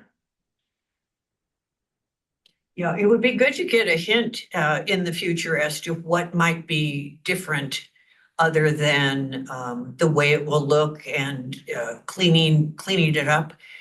What land use code changes you have actually recommended and made would be helpful in the future. Yes, and to help with that, we draft our regulations, including this project, using track changes so that it's clear, if you want to get down to the wording, what's different, but also when we're going to be presenting the modules 1 and 2 to you all and to the general public, we'll make it a point to try to point out what is different. That'll be more big picture level than looking at the strike through and underline of the wording. But I think that is a good idea and important that people understand what's different compared for the current code compared to this proposed updated code. Thank you. And I believe that Mayor Douglas has a question for you. He's on Zoom also. Yes, thank you very much. Does this include on this LCD update? Does this include anything from Jim Tolbert? Because I know he was working on some land development changes as well in the land development code. Yes, Jim has been a frequent collaborator with us on this project. We're aware of some changes that potentially could be made to the existing code, more sort of strategic, semi-quick changes that we're open to doing and that we've gotten input about. But yes, Jim has been a part of this process along with several other key planning staff members. Any other questions? Thank you very much, Mr. Mabry. Thank you very much, Mr. Gerber. Appreciate it. Good night. Okay, we're going to move now to the Xeriscape follow-up. I will invite Jenna Hahn, Executive Management Analyst, to present.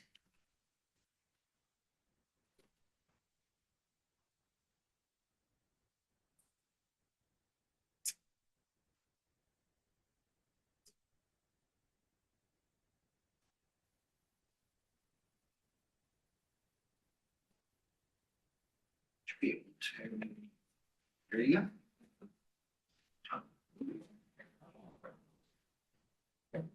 Good evening, Mayor, Mayor Pro Tem, and City Council. We are here this evening to continue a xeriscaping discussion that we first held in 2023.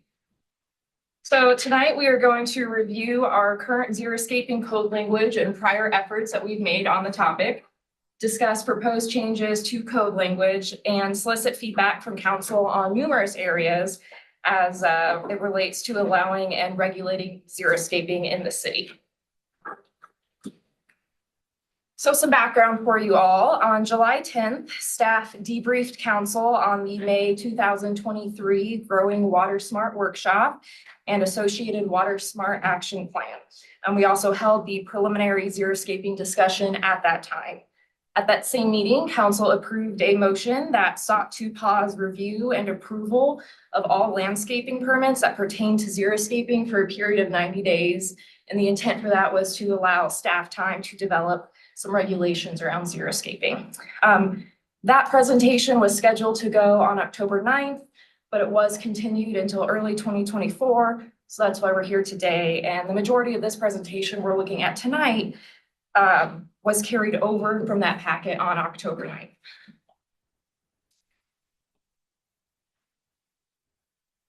So this presentation, the associated work and research that we're going to cover was prepared by staff from several departments, E3, Community Development, Public Works, and the City Manager's Office. And we also consulted with our partners at the Water District, the Fire District, and the Sonoran Institute. And those folks hosted the Growing Water Smart Workshop. So a little bit of xeriscaping background for you all. In a well-executed xeriscape layout, significant water conservation and monetary benefits would be present.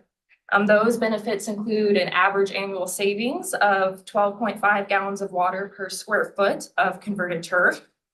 And in fact, a 500 square foot turf conversion will save around 6,000 gallons of water per year. So in an average size front yard, we're looking at savings between $70 and $100 in maintenance costs when your yard is converted. And xeriscape can increase property value by as much as 15%.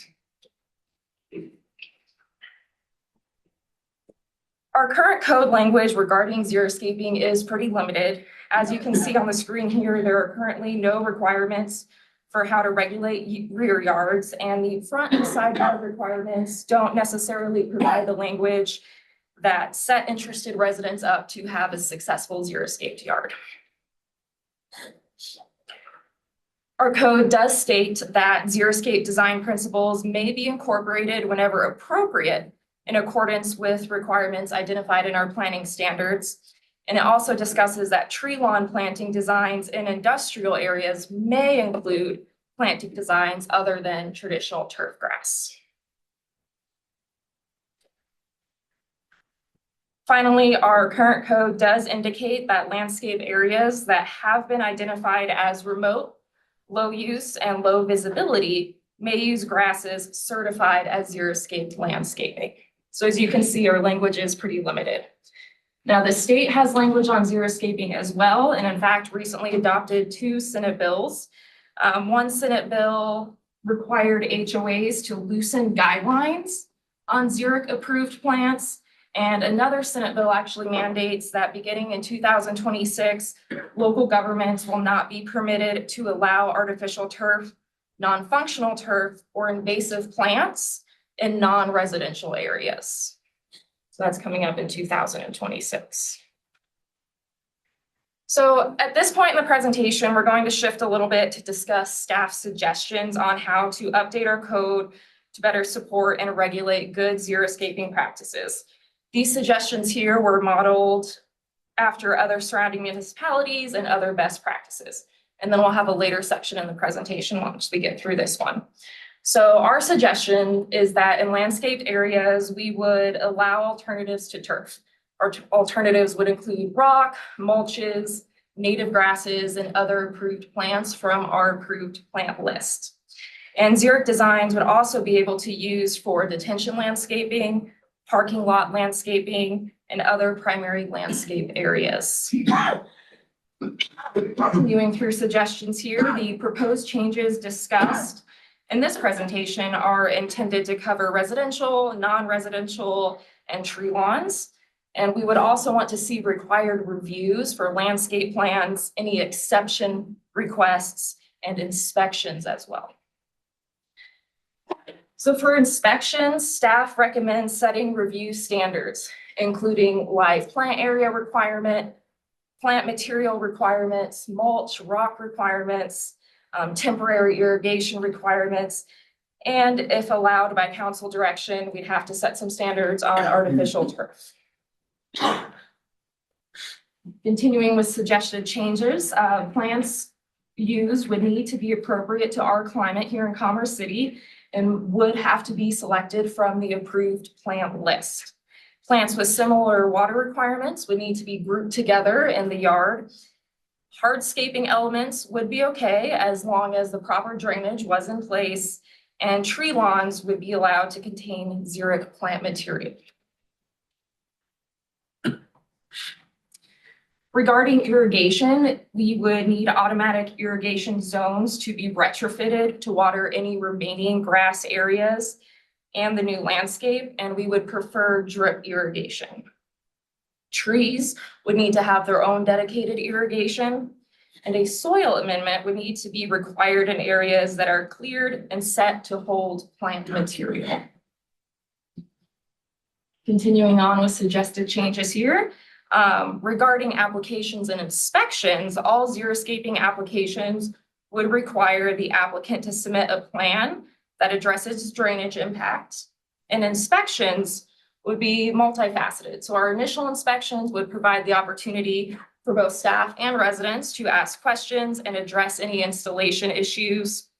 We'd also schedule an additional inspection after the plants, the irrigation, the soil, etc., have all been installed, but before the mulch actually goes down.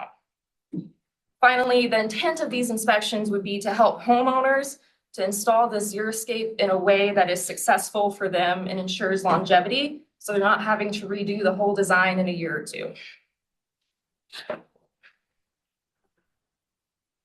In those inspections, we would be looking at everything from plant type and size matches on our plant list to plant holes having the appropriate backfill and soil, making sure that they're going to use approved soil, checking that the irrigation system is in compliance with the water district, that the site is free of any hazards, that edging is present, and of course that erosion control best management practices are in place and that public right-of-ways are in place. So this is an example of the type of xeriscape plan that staff would be looking for.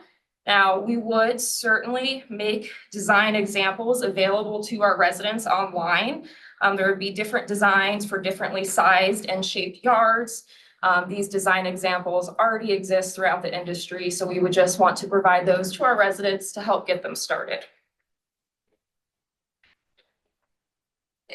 If council wants to move forward with xeriscaping, staff recommends that at least one xeriscape demonstration garden be constructed in our city.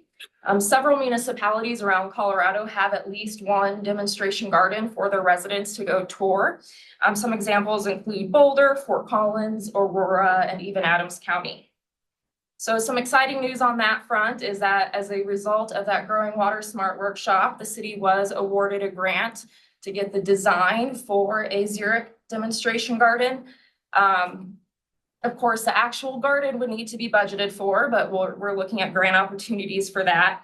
The RFP for design with a contractor actually has not been posted. It's still with our city attorney's office, but we're making really good progress there and expect it to be posted soon. And then staff can also explore opportunities through grants for non-functional turf conversion, if that's a direction that council wants to go. Now, our team on E3 has worked very hard to update the city's approved plant list. And that plant list now includes trees, 23 shrubs, 6 vines, and 6 native grasses. All of those plants are suitable for our climate, and many of those plants are fire resistant, which is very exciting for us. Staff will, of course, review that list on a regular basis And we'll work with Denver Botanic Gardens and the Water District to make sure it's as up to date as possible. So here we're looking at some native grasses. Native grasses are an important component of xeriscaping because they increase biodiversity and require little or no irrigation. Under our suggestions, they'd be permitted in yards, medians, parking islands, tree lawns, or other low-use areas. And just showing some images here so you all can see what native grasses look like. Rocks are also a part of xeriscaping because they can be effectively used as borders, but there are best management practices that would limit the number of rocks in a xeric garden, and we would do that through a living plant percentage requirement. And we would also have other considerations, including rock size and rock color. So at this time, we're going to shift the presentation again away from suggested changes from staff to a more objective overview of artificial turf. So the section that will talk about artificial turf has been drafted with a neutral opinion, so these are no longer suggestions. Our intent here is really just to provide you all with a comprehensive overview of artificial turf so you can make an informed policy decision on the direction that you want to see us take artificial turf in the city and whether it should be a part of xeriscaping or not. So our current state in the city is that our LDC states partial or entirely synthetic material designed and manufactured to simulate living turf grass shall be prohibited with the exception of public or private recreations. Now that said, we are aware that there are many residential areas in the city that have installed artificial turf, but again, that's currently disallowed in the LDC. So looking outside of Commerce City, different municipalities have varying approaches to how they've addressed artificial turf. So we don't have a statewide standard. Aurora allows it in the front and backyards. Thornton allows it in backyards and side yards, but they have visibility requirements. Arvada, again, requires it in the backyard or allows it in the backyard as long as it's not visible to the public. But on the other hand, there are also cities that do not allow artificial turf at all in residential areas. Some examples include Parker, Littleton, Erie, and Lakewood. So this slide covers the perceived benefits that have led to the increased popularity of installing artificial turf. And those perceived benefits are that it decreases water usage since no live plants are present. It eliminates the need for fertilizers and other gardening chemicals, and it can lower maintenance costs for property owners. This slide covers the cons of installing artificial turf in residential areas and beyond. So those cons include that artificial turf can reach temperatures up to 80 degrees higher than the ambient air temperature. The crumb rubber fill that's present in many brands of artificial turf contain harmful chemicals, including PFAS. It has a lifespan of less than 10 years and it's very expensive to replace. It does not provide any natural drainage. It can become moldy and does not naturally disinfect from pet or wildlife waste. It does not provide carbon removal since it's not a living plant. It has negative impacts on soil health.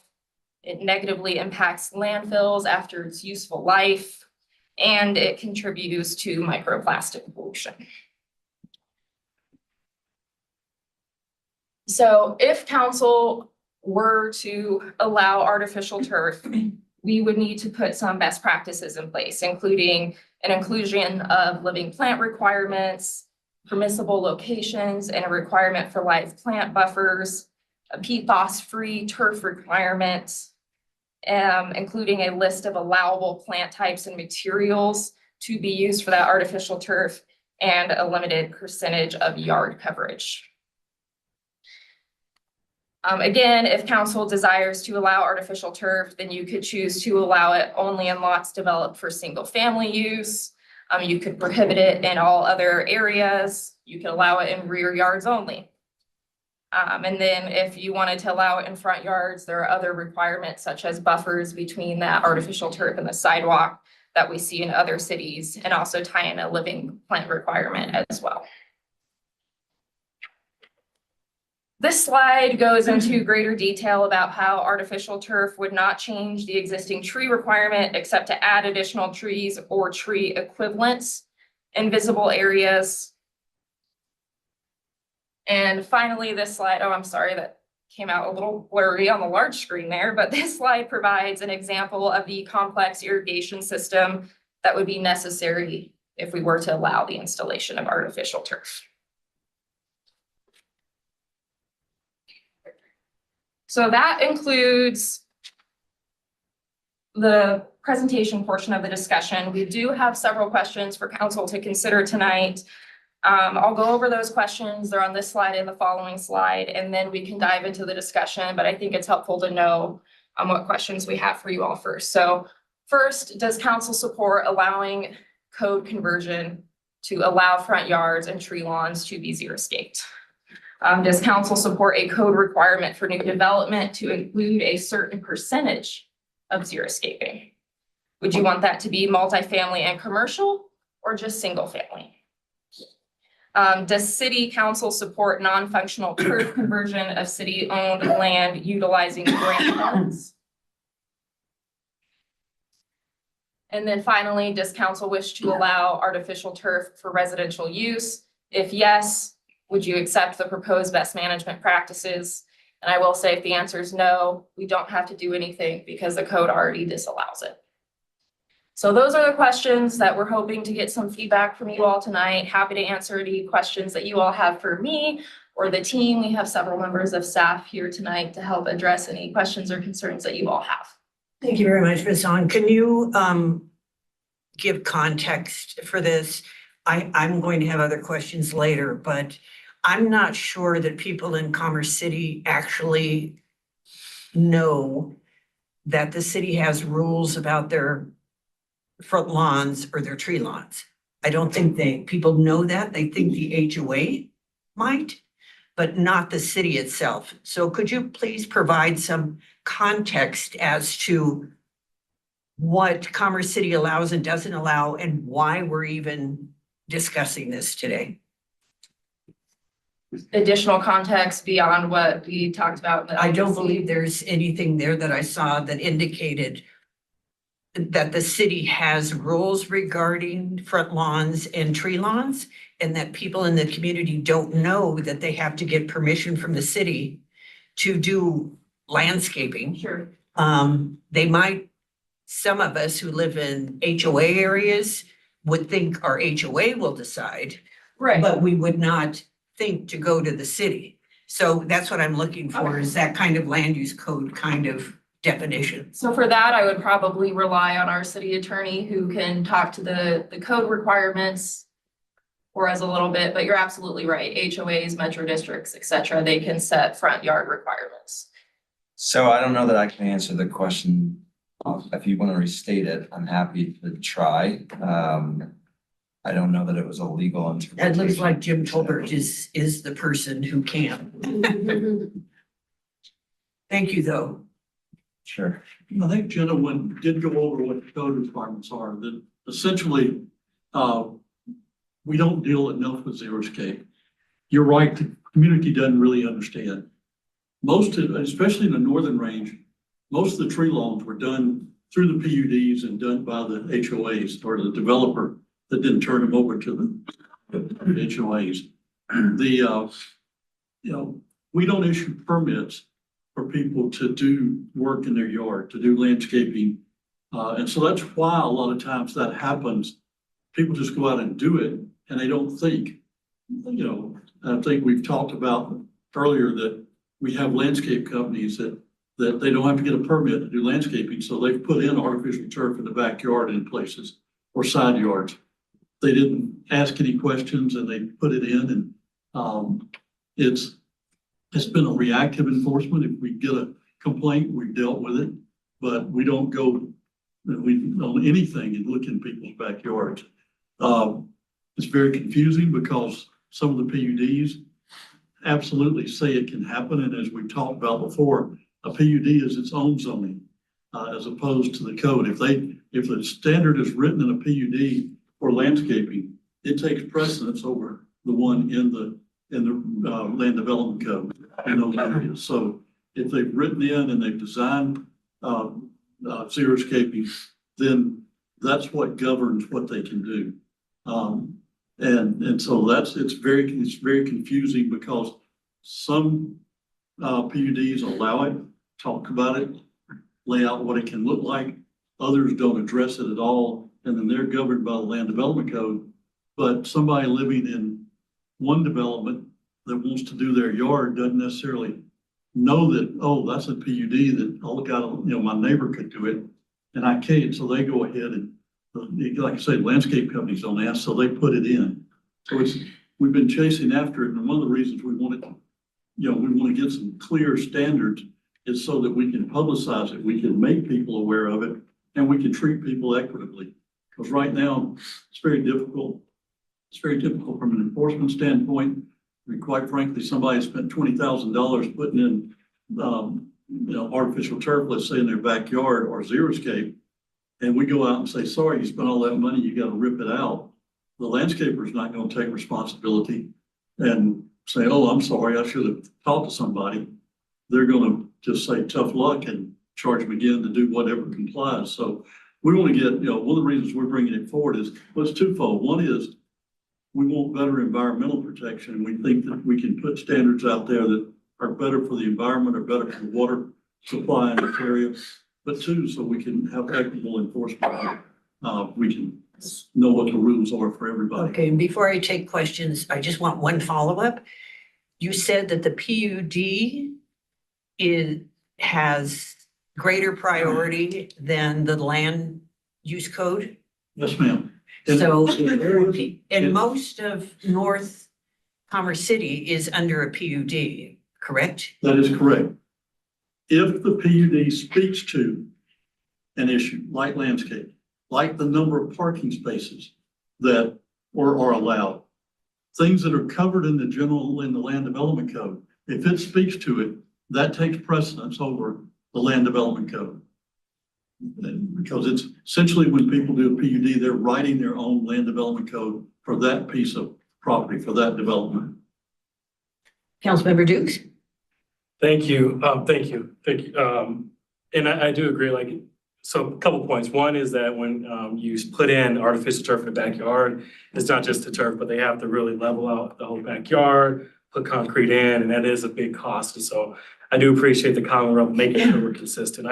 I had a couple points, just one question around when it says the council support a requirement for new development to include a specific percentage of xeriscaping.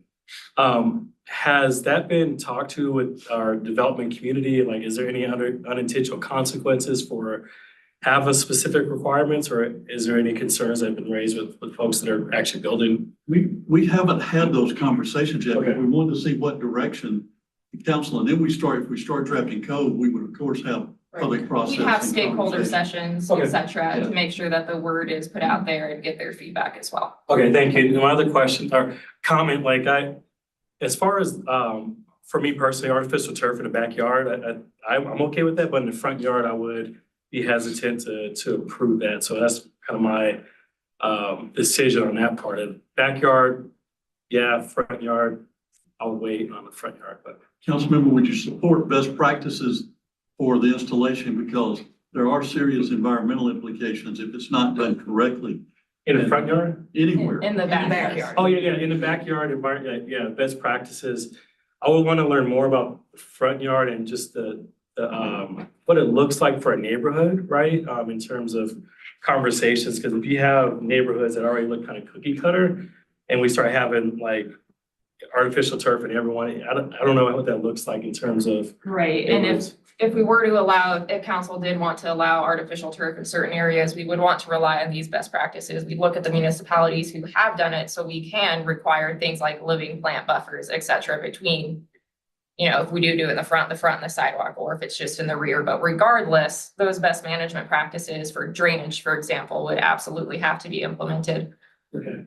Yeah, because I know when you have pets, for example, and you have artificial turf, it can have a real strong urine smell, right? And so things like that, best practices, I'll be curious for the front, because when you have people walking their dogs, the dogs are gonna urinate in the front, and that's gonna create, if they're not with best practice, it's gonna create an But issue. even if you're doing it in the back, if you have particularly pet waste or anything else, if it's not done and drained Correct. correctly and where it can go down through, then you're gonna get that in your storm drain system, which is gonna get into your creeks, the rivers and everything else. And so, it's not a simple, that's why you see it costs millions of dollars to put field turf on a football field, is because of all the, not this turf, it's all the drainage, all the things you have to do. And then replace it so my point is like, I like the idea. I think, the best practices are great. I think as you talked about having, the builders come and talk about what that looks like as unintentional costs would be great. And if there is any, but that's kind of my opinion on that piece of it. Thank you. Councilmember Madera? Yeah, let me, if I get all these. Yeah, I'm in support of the xeriscaping. I think, backyard, front yard, definitely. The tree lawn, I think, needs to be maintained, consistently throughout. It's one of those things where it's just a little bit out of place. And I think we definitely need to create standards that are then reviewed in terms of real xeriscaping, because, I lived at a place once that it was basically just a rock garden and weeds. And it looked terrible, but it was technically xeriscaping. So, that's one thing that I'd like to avoid on there.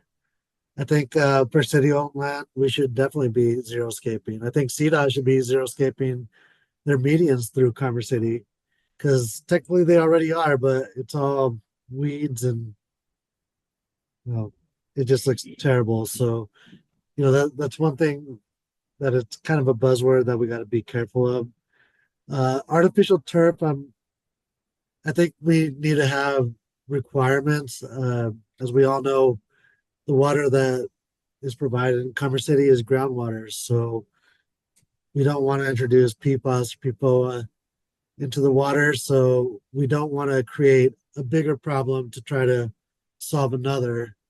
And so definitely would want standards to ban any type of PFAS or PFOA and limit it to the backyard and areas that are out of sight. I think, the front yard, we spoke to some of the issues with pet waste and things get into the water system, the PFAS. So I'm a little bit hesitant to support that in the front.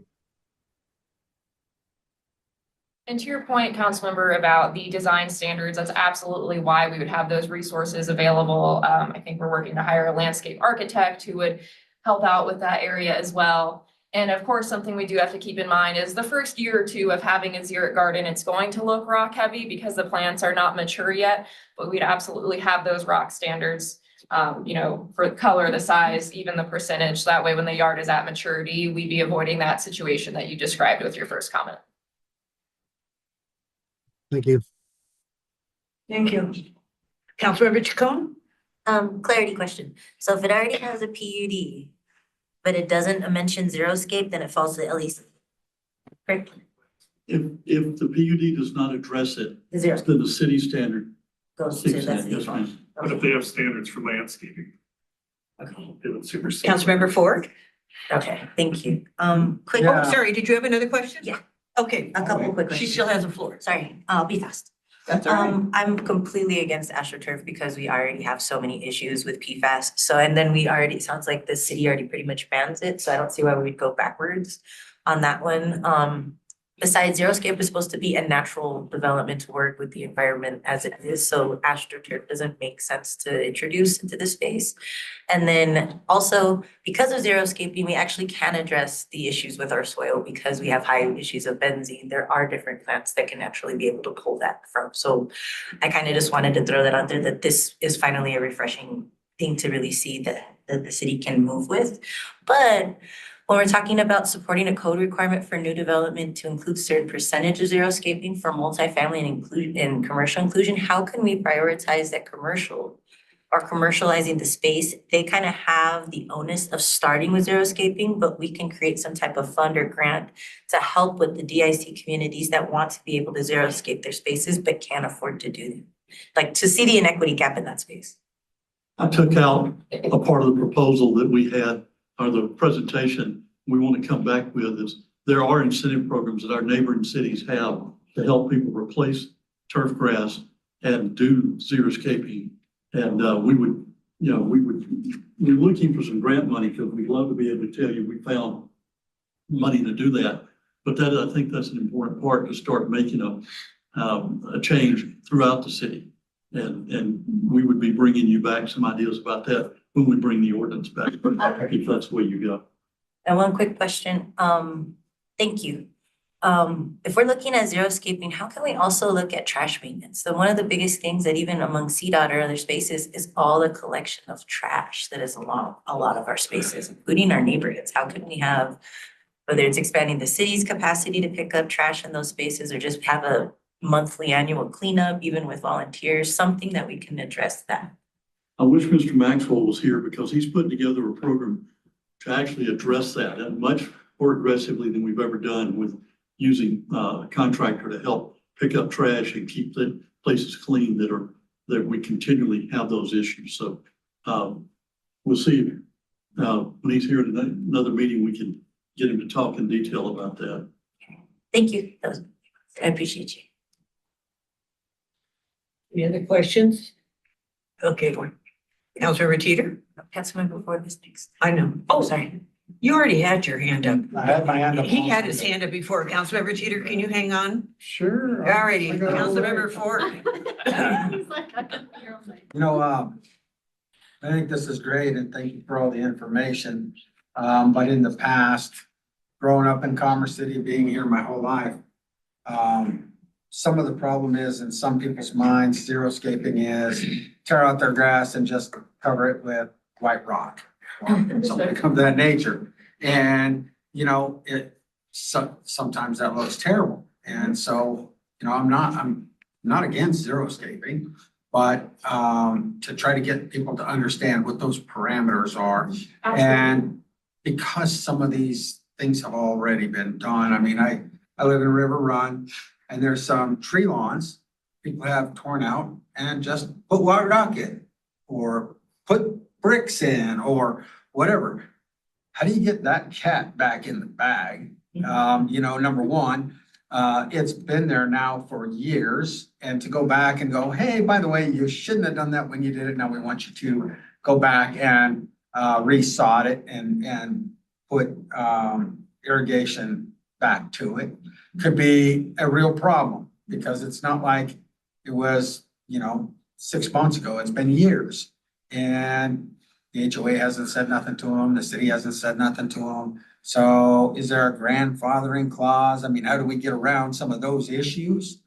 When it comes to the artificial turf, a lot of folks that probably would rather have artificial turf because it's less maintenance.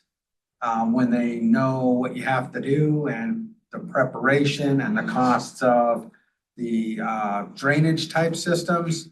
I remember yards that they put carpet down. I just worry about someone going, hey, I'm at Costco, they got artificial turf on sale. Let's just get some of this and roll it out.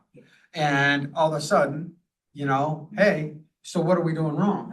We put in artificial turf. We didn't know we had to ask for permission, never had to ask before. There's a lot of, from a community engagement standpoint and like I said, you got the cat out of the bag on some of the stuff and then come up with some new rules. We still are struggling with people cutting trees down in their front yards because they don't like trees and we require trees. How do we get from point A to point B, I guess is my biggest concern. And when it comes to the artificial turf, my guess is there'll be very, very few people, if they know we have to follow the guidelines that are put forward, best practices, that will even consider it once they see what the cost is. However, if they want to follow through, I'm not opposed with them putting in the backyards. I do have a problem with the fact that it creates the microplastics and the PFAS and everything else. But, you know, we've got 75,000 residents, and you can drive through any neighborhood and you can see discrepancies with from one to the next, how you get that back to a conforming neighborhood. You know, you start now and then is it everything going forward? Or are you gonna try to fix the stuff going backwards? Because I think we really create a problem if we try to fix the stuff going backwards, just because a lot of people are gonna say, look, that was there when I moved in. I think the retroactive enforcement is certainly a larger conversation that we still have to have, but addressing moving forward, education would be a massive component of anything that we do with xeriscaping, right? Educate that demonstration garden, for example, would be huge. So our residents can walk through and see what good xeriscape looks like. Educating them on the difference between xeric and xeroscaping, right? So we're not just having those rock beds that you mentioned, having those best design standards available online and in person for residents who are interested, and really just working with residents to make sure that we're setting them up for success, but so that their yards, you know, don't end up in the way you're describing. The other thing that I'm thinking about is the zone. Because if it's a PUD, I think we should be writing that type of requirements and how it's regulated within those PUDs moving forward. The stuff that's not in a PUD, I think, is where we have to get to a point of saying, hey, these are our standards. But if we're not writing those standards into our PUDs moving forward, I think it is tough. Plus, you have a lot of PUDs that are already approved that have not been developed. And if those PUDs don't speak to it and it's not in the PUD, and the PUD is what is the governance of the parcel from a zoning perspective, how do you go back and put that into those PUDs, even if they haven't been, they haven't started development, but they have their PUDs in place, and that development might not happen for 5 years. They're immune to, you know, what's happening today. And so if their PUD says one thing and we change our rules, how do you back in that PUD without amending the PUD and putting this information into it, or getting the developer that is the owner of the property to install that within that PUD or to amend the PUD I think themselves? just to clarify, if their PUD is silent on landscaping, then the LDC whatever the LDC is the law, right? So if you were to change the LDC requirements, that would be the requirement that the landowner would have to comply with. But what if the PUD is not silent to it? Right, And it and you're in a doesn't very speak to different these things. situation. Yeah, and that's kind of where I was going with it, is if the PUD doesn't specifically spell it out and we Right. change our LDC, we have a lot of these PUDs that have not been developed, and it would be considerable amount of homes that would be in a dead zone in between. How do you regulate from one to the next? Not knowing. I mean, you'd have to literally pull up every PUD and enforce it based on the PUDs. How do we get it all to be one? I'm not against any of it. It's just, how do you get it all, get the cat back in the bag on all of it so that everybody has the same rules apply? And how do you get your enforcement people to understand what rules are where? Councilmember Ford, Jim Tor would love to answer your Oh, I question. didn't see his hand up back there. That's okay. Yeah. I can't give you a definitive, but I can tell you, we're having conversations as we're doing the land development code. There are ways that we might be able to address the PUDs and what even the ones that have been approved, but we've got to have a lot more conversation with legal, and that's a much deeper. I hear you, because I share the same concern about a number of issues, and I think there is a way possibly to do it. We just got to do a lot more conversation, a lot more education to get there. And we're doing it with, in conjunction with the LDC rewrite. There are some things, some techniques I think we can use. But for somebody comes in with a PUD now, if this is our standard, we can require them as part, or not require them, but we can tell them, you're not going to get a recommendation of approval if you don't build this into your PUD. if it's a new PUD. Sure. And guide them that way. But for the ones that have been approved, we need to have some more discussion about how we do that. Well, I think that's what I'm most interested in. I'm not against any of what we talked about here, other than, I'm a little bit concerned about the, artificial turf piece. But it's how do we get there? And it's those unknowns that are making me question it. And the people who are out of compliance, they have been for many, many years. How do you get them back into compliance without really stirring up a hornet's nest from a political perspective? And as Jenna said, that's a much larger conversation that we need to have. And when we, the purpose of tonight was to do an overview, see if there is direction from council to move forward with putting an ordinance together, but there's still gonna be some unanswered questions. We're gonna have to come back and say, we got option 1, 2, and 3. Which one does council want to do? And that includes enforcement as well as some of these other things. And I'm okay with it in concept, but I need some more information on how it all ties together. Yeah, Councilmember Teeter. I think it's great you're coming up with these ideas, and I think it's great that you could show people how they could save money on water and doing things, but when it comes down to it, I was just with a 92-year-old yesterday, and which got a ticket for leaving his trash cans out too long. But anyway, he had about 35 tree houses or bird houses in his trees. That's probably unacceptable too with our new code. But anyway, his grass was beautiful. And if you could show him a way to make it better, and he's probably not physically able to do it anymore. But the bottom line is it gonna be grandfathered in for the old folks that's been here for 70 years? Or is it gonna be something that what new development comes in, those people, like I could see maybe making them required to do it. But for somebody that's been here forever, they should be grandfathered in. And if you can show them some new ideas, that's great. That's the reason they're living here. And that's the reason they didn't move up north, is because they don't like all these rules and regulations they have in the metro districts. I was part of the Water Smart team that went to Estes Park last year with led by Jenna and Sean Poe was on it. Our water attorney, South Adams County Water and Sanitation District, Abel Moreno, Nathan Chavez. I don't know where he's gone. Is he still with us? He's still with us. Okay. Who else? Oh, and an engineer with South Adams County Water and Sanitation District.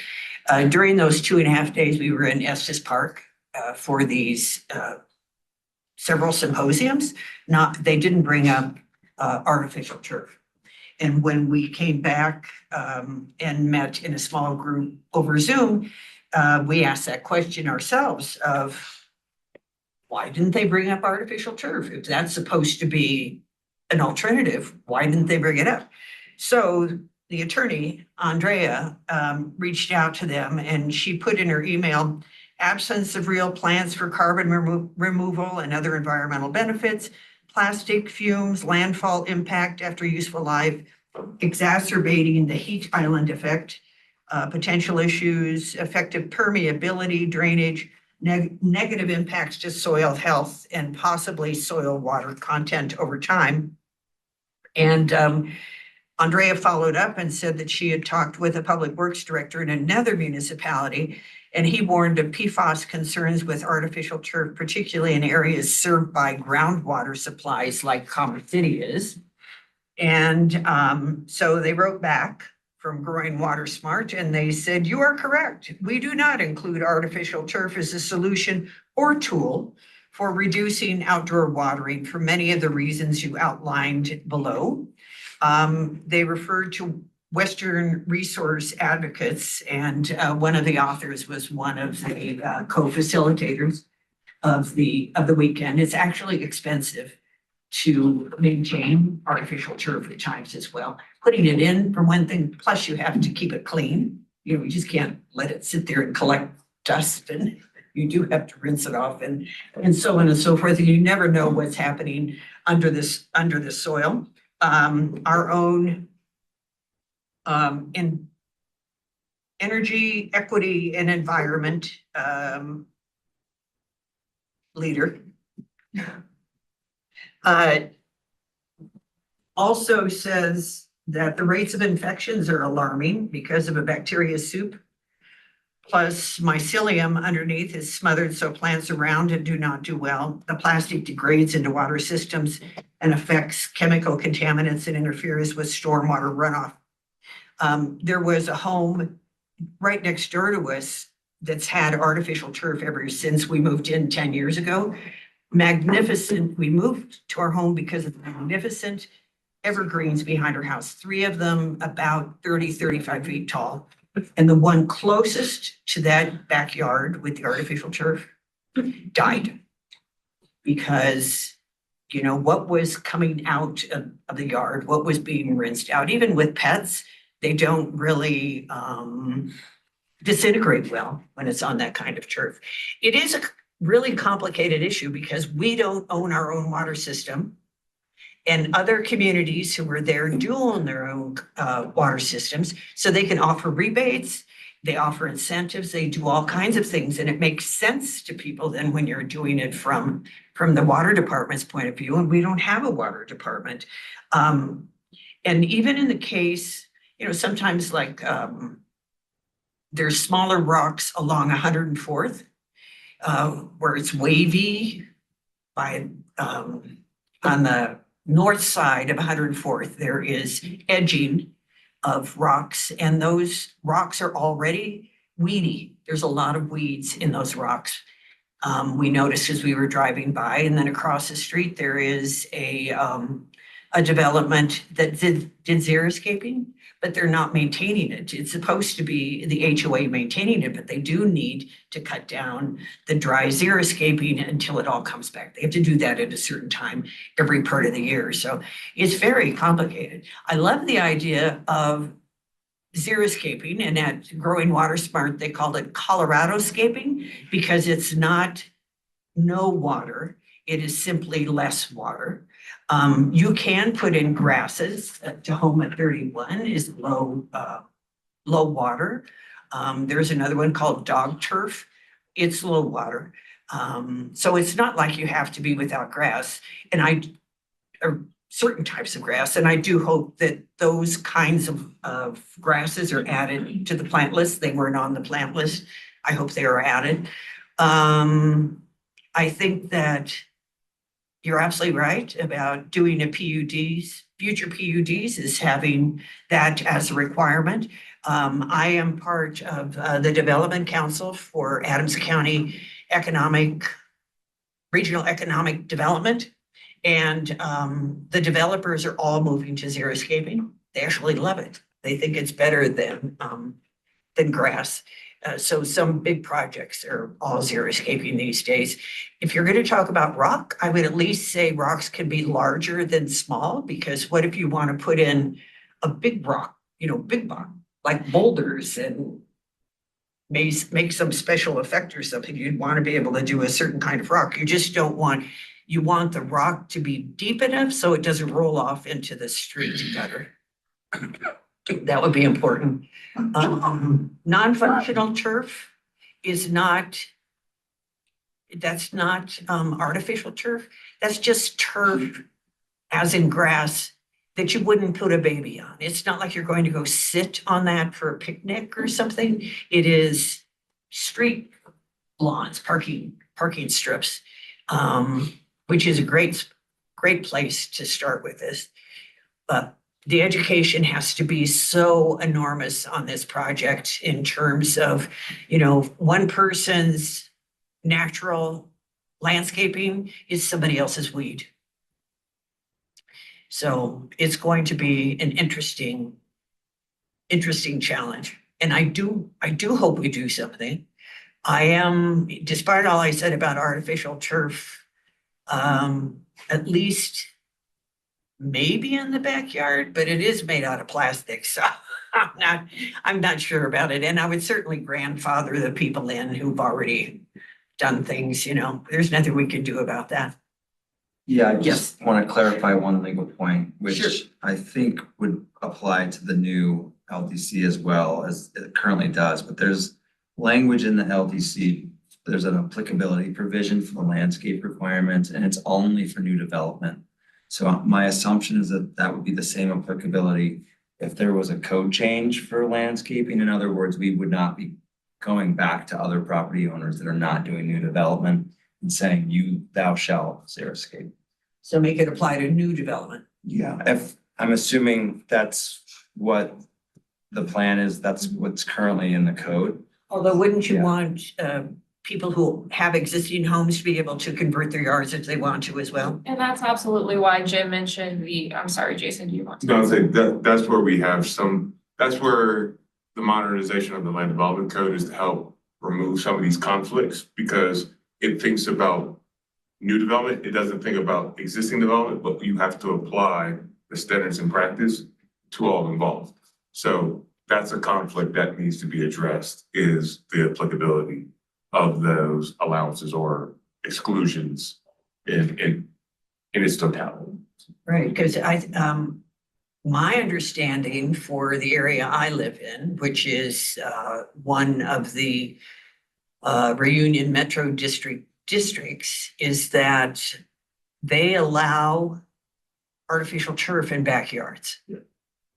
So the interesting thing about that is that with covenants, conditions, covenant, and restrictions, they can go above and beyond what the city standards regulations are. So they can be more strict, but they cannot be more lax than what the city allows.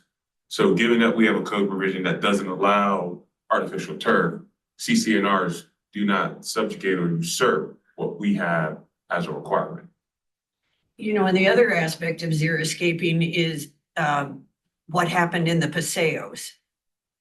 So the Paseos have xeriscaping in all of their front yards.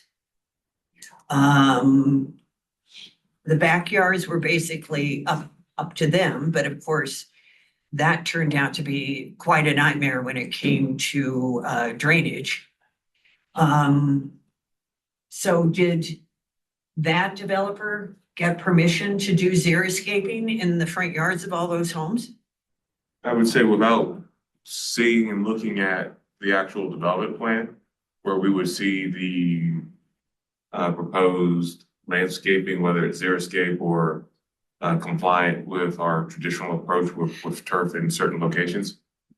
I can't say yes or no to that, but we'd have to look at it.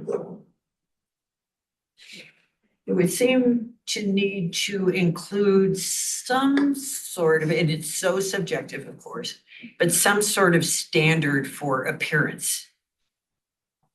So that you don't wind up with a fully weeded front yard or something. That would be a part of our design examples, absolutely. And the question about helping folks convert, that's why Jim mentioned our exploration of a possible incentive program once we figure out how to get some funding, so. We're working on it. We know there's a lot that goes into it, and it's a lot more than what we've talked about tonight, but you know, we're getting the feedback we needed to be able to draft some options for y'all to come back with some more solidified examples. Councilmember Ford? You know, sitting here listening to everything, one of the things that comes to mind is there are some areas within our city that are a flagpole type area where you might have 5 houses that are in the county, 1 house that's in the city.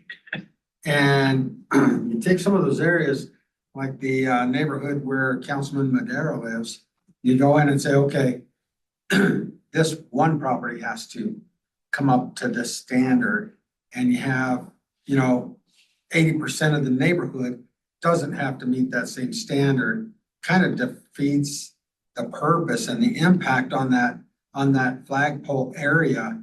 And because we have those areas that are very different than just all being in Commerce City, could really pose a contrast or a problem to go in there and say, you have to do this now. A lot of those people, we convince them to annex voluntarily so that they could get the free trash pickup and participate in the city's tax base and things of that nature. I think it could create, I'm just trying to identify areas that we're gonna create obstacles that we have to deal with, but that would be one of them, is those flagpole districts that we have. Councilmember Dukes? Just one more thing to add, and think about xeriscaping. Any playgrounds or new development parks, I'd love for us to think about that as well. City owned, that the playgrounds are part of xeriscaping effort. You see that across other cities, that they're like on the hill, there's a slide on the hill. I think things like that will help overall. I mean, you look at Forest City or Central Park, all that xeriscape all the way throughout some of the running trails. So I'd love to see that as well. That's something to think about. Yeah. There are beautiful areas. Painted Prairie, which is in Aurora, is a beautiful development, really, and it's virtually all xeriscaped. Yeah, I mean, Really, think about- if you want to see what it can look like in a whole community, it's really very impressive. I mean, just kind of piggybacking on, think about it, that Reunion Park was xeriscaped as a whole. Oh, It'd yeah. probably save a lot of money. That huge park. Yeah. It uses a lot of A lot of water. money, yeah, so. A lot of water. Okay, so Jenna, do you need us to specifically? Wait, you didn't call on me. Oh, okay. I didn't see your hand pop up. Now I do. Mayor Douglas. Sorry. I appreciate that. I would like to see, let's see, hold on. As far as the front yard xeriscaping plus the tree lawn area being xeriscaping as well. It's some of those areas are so tough to plant a tree, to have a tree actually grow. Sometimes it's impossible. And then we're going to worry about the roots. And that's been the problem as well, is because we allowed trees in a tree lawn, but we did not specify and make sure when those developers came in and put in those homes that they had the right tree, that the roots are going to grow down. And then also condition the soil, because if you don't condition the soil right, the roots are going to sit up top, and then you're going to have problems with the sidewalk. So I think we need to be very careful when it comes to the land development code and saying no to trees being in the tree. Being xeriscaping in the tree lawns instead of trees, or a combination. Give people a choice. I mean, we're moving to an area where we're asking people to use less and less water, but also make their lawn look acceptable. And you can do that with the xeriscaping in those tree lawns as well. So I would support the first one. Does council support code allowing conversion of front yards and tree lawns to xeriscaping? I would push for that. And then I don't say grandfathering, I'd say legacy. I don't want to go into why, but I think there should be a legacy clause to allow people who have already made that investment with turf to keep it as is, and this would apply to new development that's occurring right now. And then if this is done before July 1st, whenever we accept this, anything that goes into effect with PUDs have an effect on those PUDs now as they're developing their neighborhood, and not for them to go back in legacy clause and say, hey, well, we started out this way, can we finish? No, we have to convert that so that way the new products that are coming in, whether it's approved PUD or not, will look uniform when done. Thank you. Thank you. Hey, Mayor Douglas, can I ask a question though? What do we do about trees and the need for shade? I do agree the tree lawn is almost too narrow in most cases, but shade is another asset. I agree there. I mean, I'm not saying we couldn't have trees in tree lawns, but we really should make sure there's the right species of trees, and that the soil is conditioned so the tree roots actually go down instead of surface roots. So I'm not opposed to trees in the tree line. I just would like to make sure that those trees start out proper and they have a success for maturity. Yes, that would be wonderful. Thank you so much. Anybody else? Councilmember Douglas. Thank you. So I love this and I think that by just starting out, that we can move in this direction, because if we try to go back and we try to change everybody's, I mean, we'll fail at that. So just moving forward, I think is a good thing. We'd really like to see the developers consider xeriscaping for new projects. And have you put any thought to like incorporating the My C3 program with this? And also maybe offering free designer help, because that's where a lot of people fall short with trying to do DIY projects. They just don't have that talent. Like a contest? Well, not necessarily a contest, but just to have, I mean, if we're gonna do this and we actually really do the My C3 where we make it thriving, offer that somebody who has those talents to help people out, maybe find out what their budget is or try to help them get a grant for that. I mean, we also have a lot of rentals here, so that's gonna be difficult. I do not like artificial turf at all. But for those who already have it,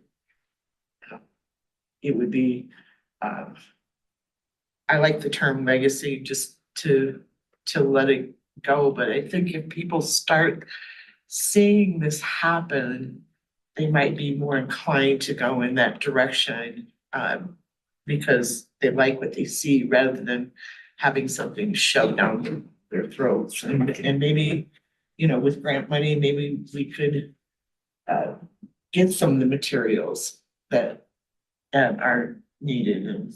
And yeah, so I really like this, and I think that we should move in this direction, and we shouldn't worry about what's already been done, and just get going on it. But also definitely see if we can get developers on board to do this in the future. And I don't want artificial turf front or back. I don't think it's good for the environment. We already have football stadiums full of it. And what are we gonna do with that stuff? We send it to outer space? I don't know. So that's my 2 cents on it. Do you have enough to go on, Ms. Summer? I do, yes, thank you very much. We'll work on some code language and come back to you all in the near future. And I'd also like to thank you for all the work that you obviously put into this. Well, I appreciate that. A whole team worked on this project, but we're all grateful for the feedback. Thank you all. Thank you very much. Okay, I just wanted to let you know that we have council retreat recap, golf clubhouse remodel budget update, reports, and we don't vote when it's a 10:30 night on a study session. So we have 45 minutes to do these things. I just text. Okay? Trent, you got 30 seconds, go. Let's go. Yeah, Tad. Most of us were there, so that helps. We're done, we're good.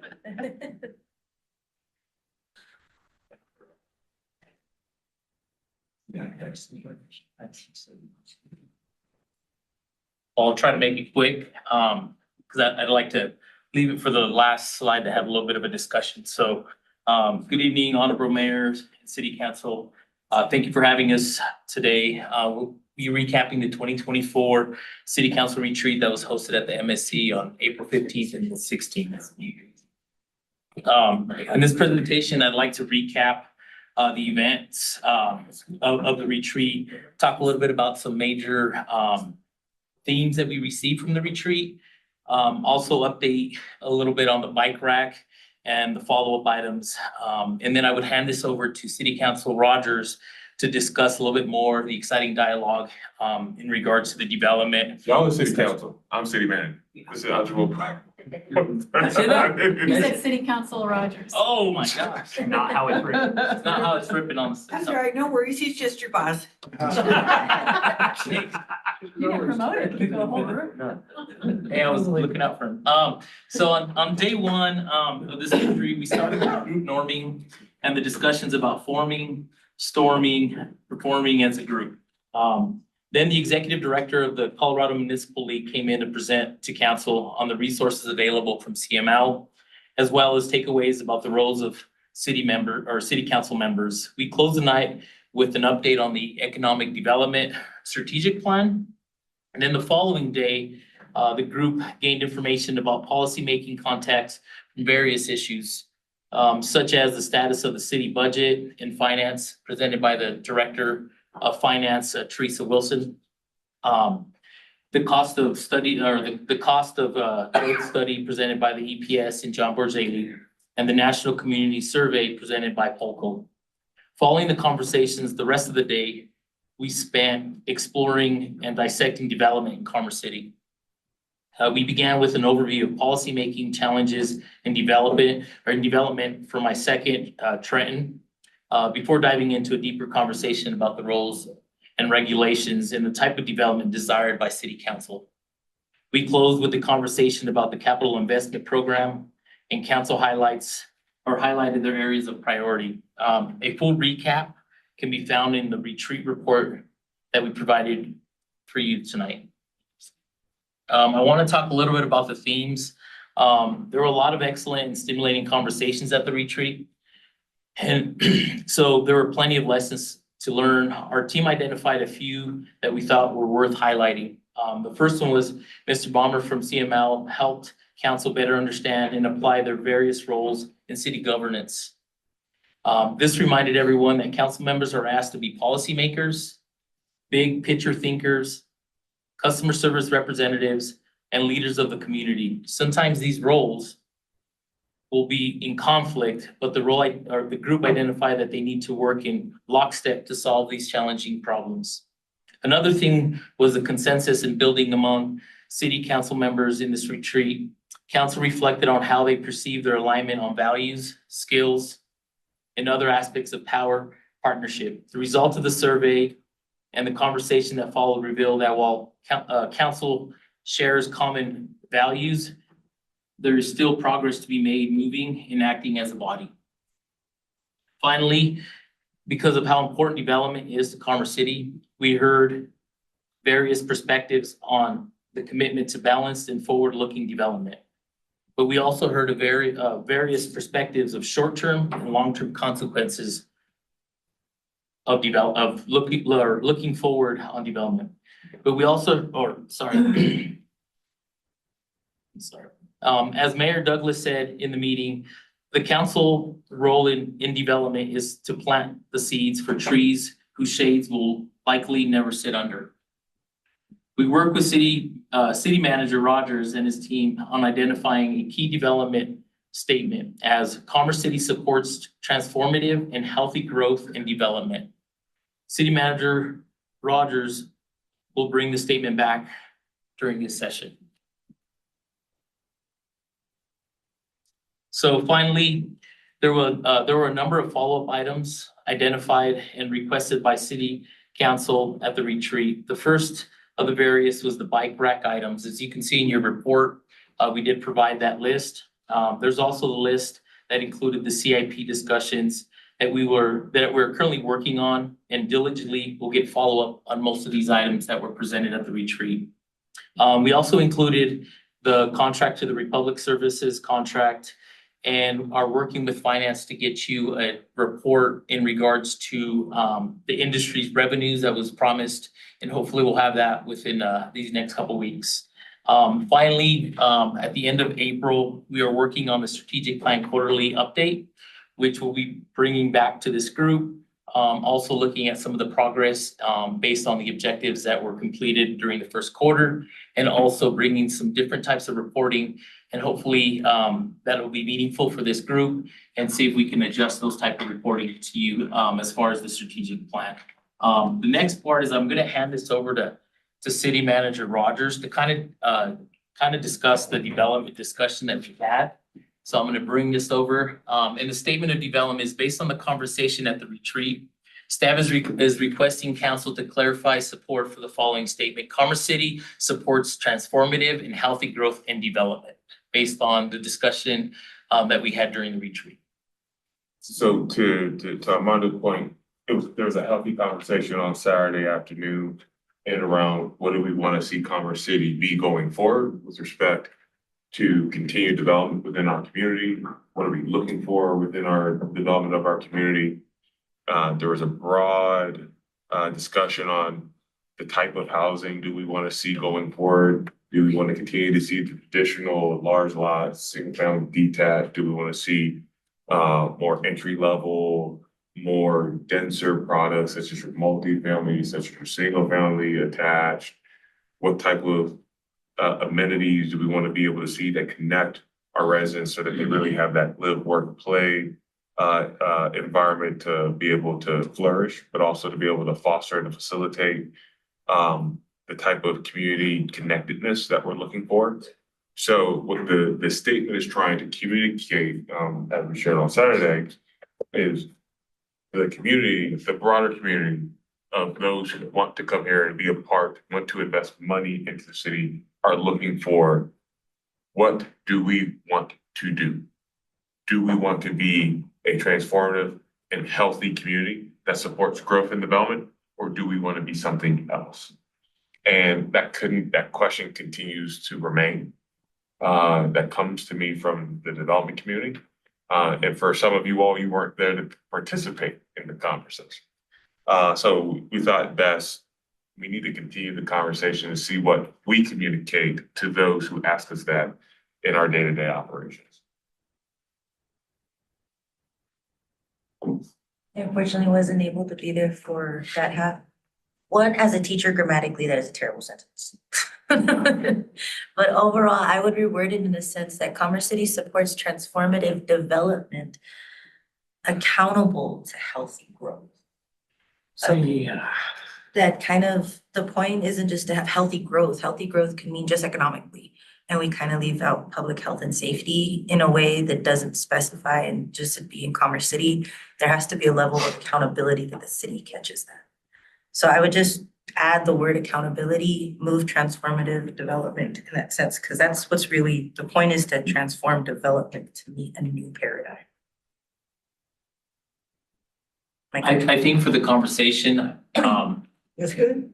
and just a little, give you a little bit of context on the sentence was more for how do we want to express this to the developers? I think that, you know, the healthy growth, I think we were talking more on the context of the development, not the other side of growth, because I think we have that in the strategic plan. We have like the healthy growth and development as far as the plans. This is more for when they ask, you know, are you guys moving forward as pro-development or anti-development? Those are the kind of questions that we want to ask Well, or I don't answer. want to give the impression of anti-development. I'm asking developers to be transformative in their thinking. That's why transformative development, accountable to healthy growth. In the past, we already have developers that have never thought of that accountability for equity. That's why we have red line. Okay.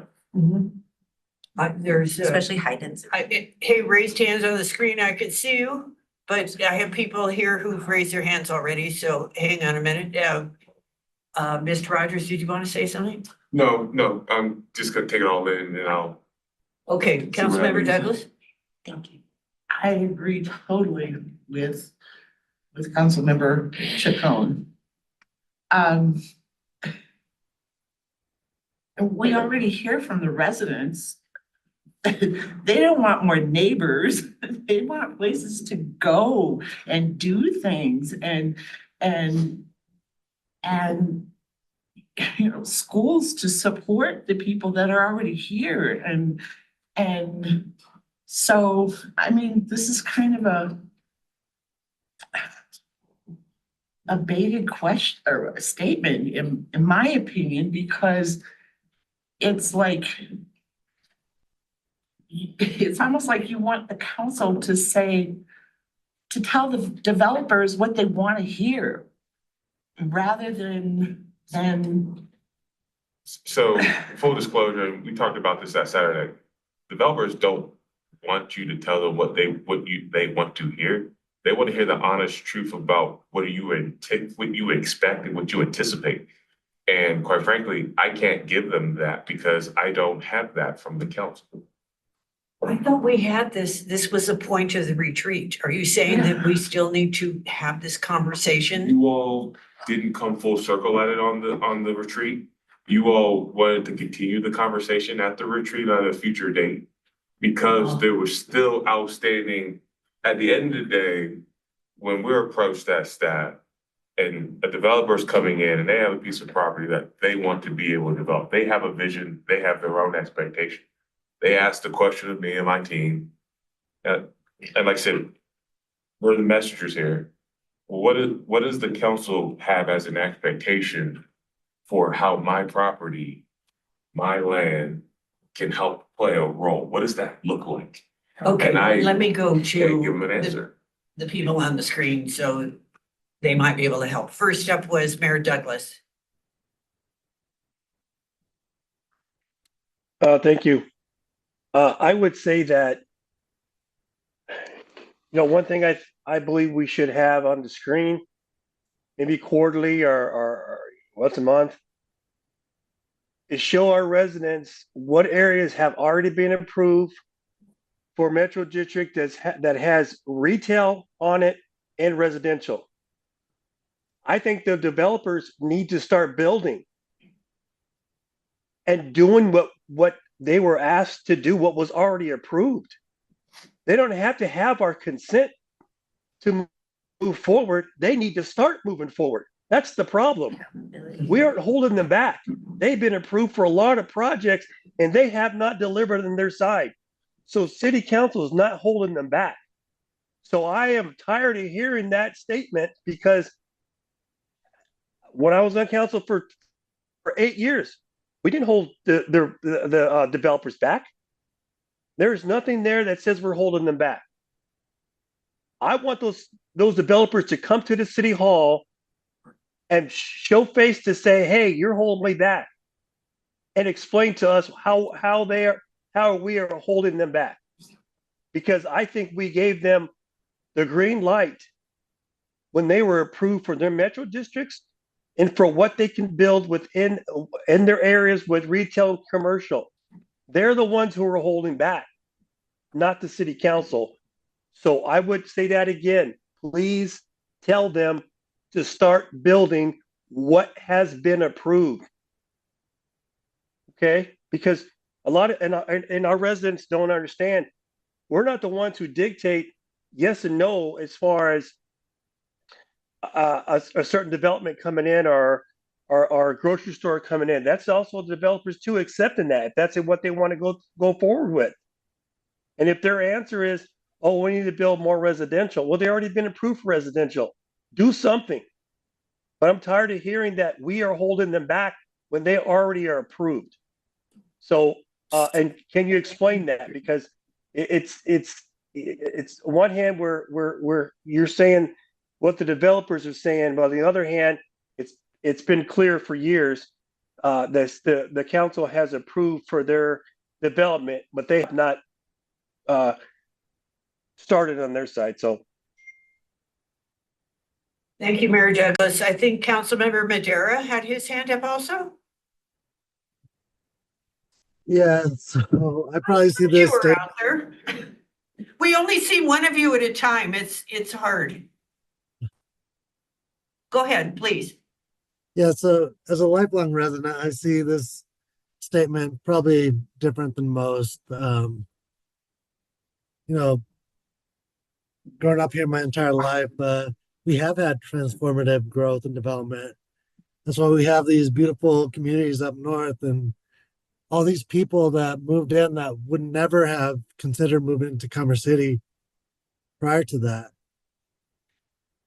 But I think the problem becomes when we start talking about healthy growth and development, you know, it's come at a cost, and at the cost of my neighborhood, resources being pulled away from the existing Commerce City and our roads, like everything that we find important is basically we've lost that representation. And I think actions speak louder than words at the end of the day.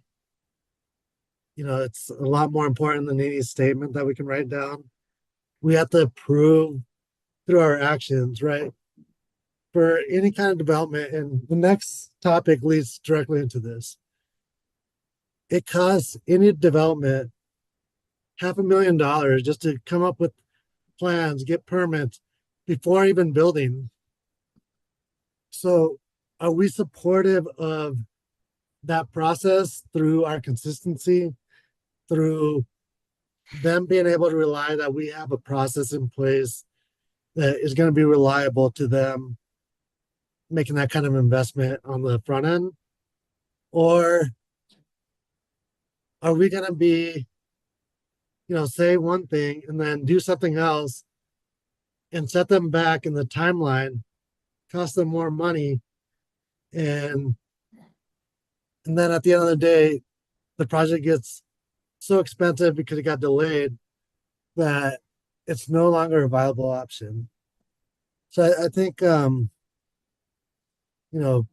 want to say we do support that transformative and healthy growth, but at times our actions don't reflect that. Thank you.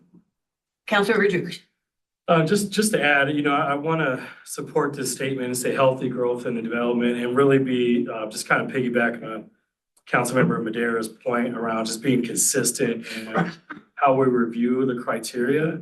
And the consistency, again, the $500,000 is to start a project, to maybe be pushed back or not move forward, is something that, we want to make sure actions. And when I read this statement, what I see this isn't developer or this is how we feel as a council, which I'm hearing you ask. So what I love for City Manager Rogers and his team to be able to say with developers or landowners or folks who want to do business in Commerce City is that we support you, we support healthy growth, we support the regulations that are put in place to help positive growth within the city, across the whole city, not just certain parts of the city.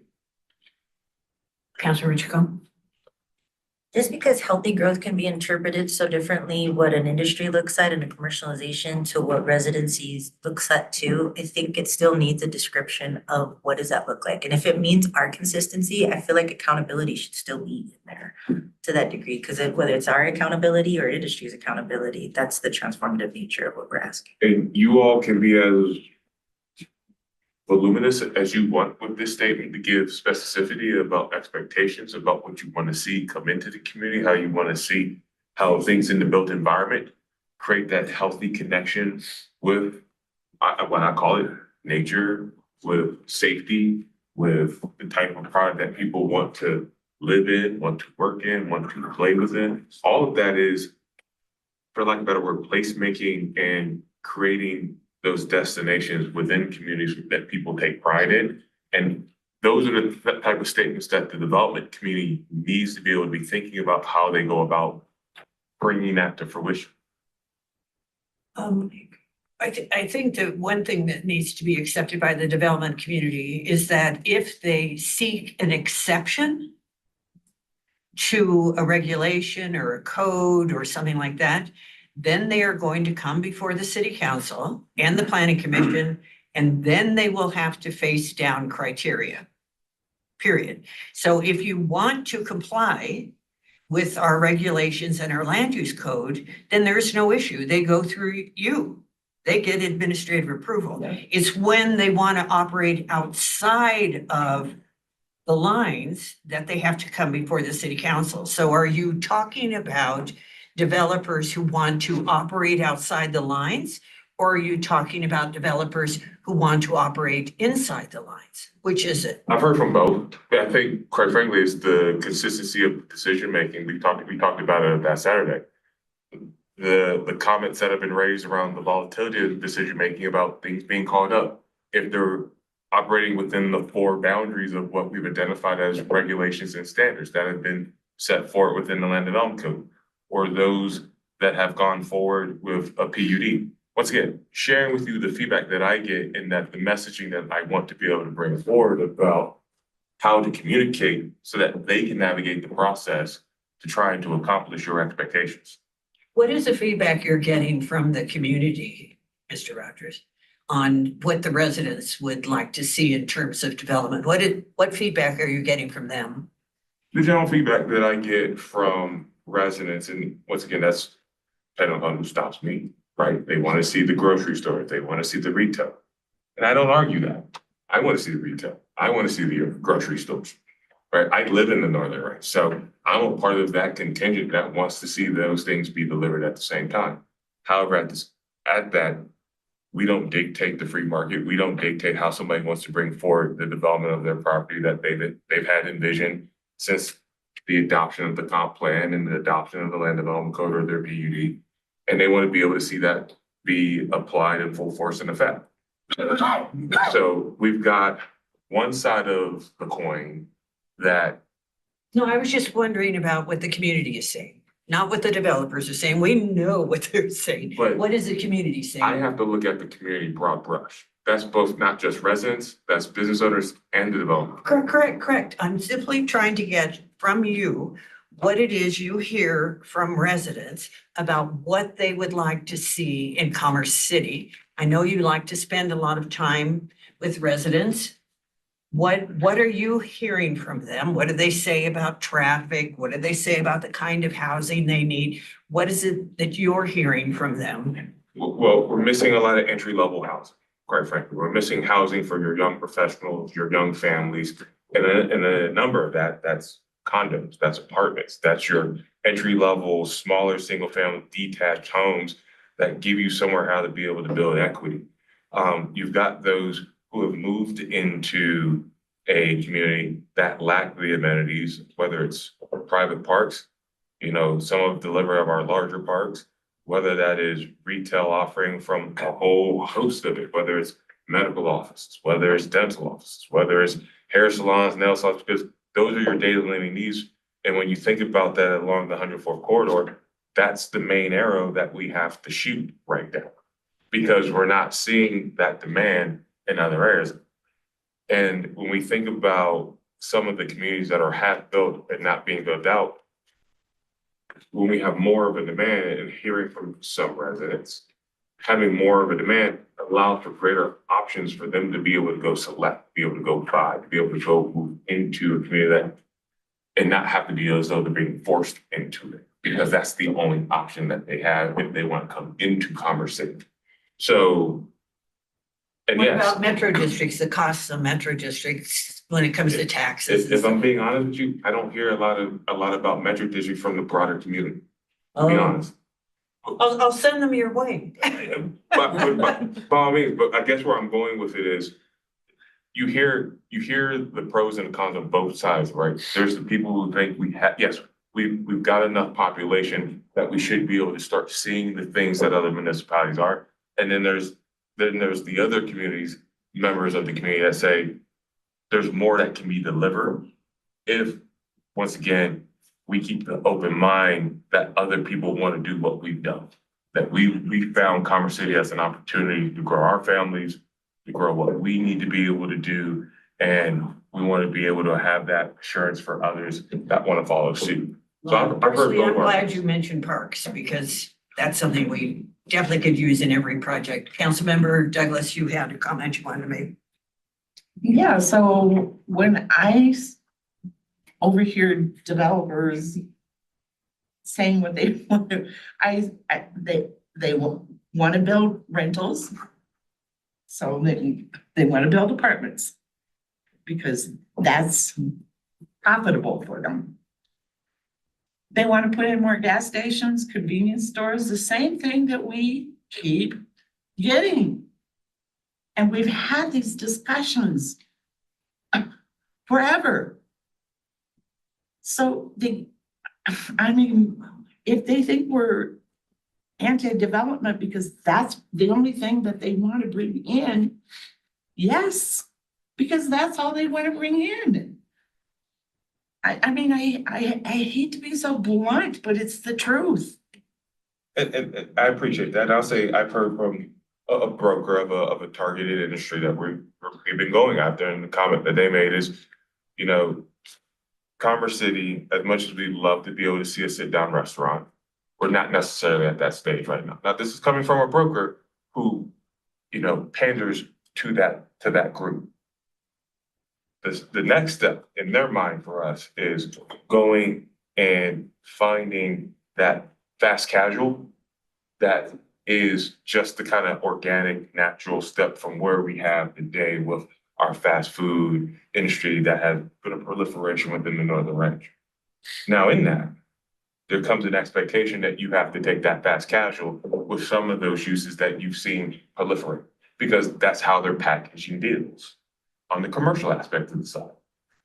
So part of that is, while historically they may not have married those two together, the market is pushing them to marry those together in being able to deliver. I don't mind marrying those two together, but I don't hear that. I don't hear the marrying. I just hear, I want to build an apartment building and I want to maximize whatever land I can squeeze as many people into. And then I want to do car washes and convenience stores and gas stations, and that is it. Councilmember Chacon. I think it's up to us as an agency and an organization to also keep them at that threshold too. We're a high density space as it is. We're a red line space. I mean, we need to have kind of those equity priorities as a highlight. Councilmember Kim first. is taking over the meeting till I come back. Oh. And my concern is I got it, Go for it. My concern is that we focus so much on where development might meet us, but most of the time they won't meet us there unless we legally make them. So I appreciate the developers that do it on their own ethically to marry those two, but unfortunately, a lot of ones don't come to Colorado or come to Commerce City. And that's kind of where we need to also hold those type of equity standards. That's why I pushed accountability first, is because if they already had that type of healthy growth, we wouldn't have more proposals in the same high density areas kind of thing. And there's a sentiment there that that resonates, right? You're as good as what you have on paper, is how I like to think about it, right? Good regulations, good standards, good zoning police powers. Or another way to put it is, your relationship is as good as what you have on paper. So if you have a document that we're relying on that gives a lot of flexibility, that doesn't give a lot of structure, that doesn't give expectations, it's hard to expect those expectations if it's not there for both parties to be accountable to. So I can't look at what we would like them to do versus what they have the ability to do, because we both have to be accountable to how that goes forward. And the more that we are able to have open, fruitful debate, healthy tension conversations about the expectations about good corporate citizens, you'll be surprised the type of product that you're able to then deliver for the community. But that's what really helps to foster that. And I'm speaking from 25 years plus of planning, is that no one in the community, don't get me wrong, right? There's a bottom line. But at the same time, they have to also ensure that the product that they're providing is going to be a good neighbor, and that they are going to be able to demonstrate how to be a good corporate citizen for the organization, for the community, and for the city. But a lot of that starts to, what are you looking for? What am I looking for? And how do we get there together? And that comes through your zoning process.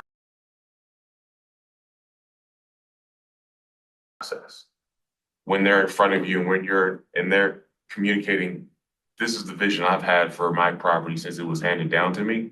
And you have a vision for how to take the community forward for the next 20 years so that those commitments can show over time, phased out, how it gets built so that then our residents, the business owners, and or those who come to visit can say, okay, I see where they're going with this. And I like that. How's that then move both upstream and downstream from that development to be able then to really create that system of placemaking, of connection to the natural environment and balancing that with sustainability, but also being able to balance that with good building practices. That, like I said, if you don't have that zoning document, you're never going to get there. And that's where it really starts with you all as council working with the developers. Coming back and asking for these things at the end is difficult because they don't have that target. I guess just to bounce or to piggyback off of that, it's the developers working with us at certain points at where we're at. That's the equity though. Say that again? It's the developers working with us at certain points. That's the equity though, like high density spaces, like places that already have environmental harms. Then when they're proposing certain developments, how are they coming in and looking at being a good neighbor already? Because they're moving in. So I'll tell you, a lot of things that we try to communicate to them is, go out, meet your future neighbors, understand what they need, understand what they can live with, integrate with, how you plan on stitching your development into the larger context of the neighborhood. And then start to develop your plan of, okay, understanding those big things. How do you then lay out your parks, then lay out your roads, then lay out your development, and then what type of development that then looks like. And then you continue that conversation with that neighborhood so that now you've got that neighborhood buy-in that ultimately when they come before you, right, it's not a he said, she said, and so forth. It's a joint approach to that kind of healthy development because of the public engagement piece, because of the natural environment piece, and also plus the discussions of how they met the test of the comp plan and the land development code or the PUD. So that's a way of really trying to think about how you get to that transformative development is doing that grassroots planning, that discussion on the ground with those residents who are mostly going to be impacted. Okay, we have, I got you. It's now 10:19. And I know that Councilmember Ford is next to speak and Councilmember Madera. I've been told that we can actually vote to continue. We do have people waiting in the lobby about the golf clubhouse remodel. And frankly, it seems to me this development issue is an entire night alone to itself. We still haven't resolved it and we're not going to do it in the next 10 minutes or even the next hour. So I don't know that this is the best way to handle this kind of question, frankly. So can I have a motion to go until 11:15?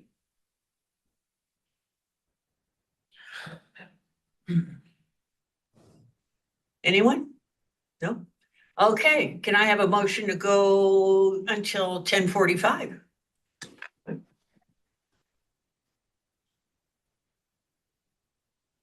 No? Alrighty, so we're looking. Oscar Madera. Oh, Mayor Douglas, are you making a motion? Yeah, make a motion to extend the meeting till 10:45. Till 10:45. Do I have a second?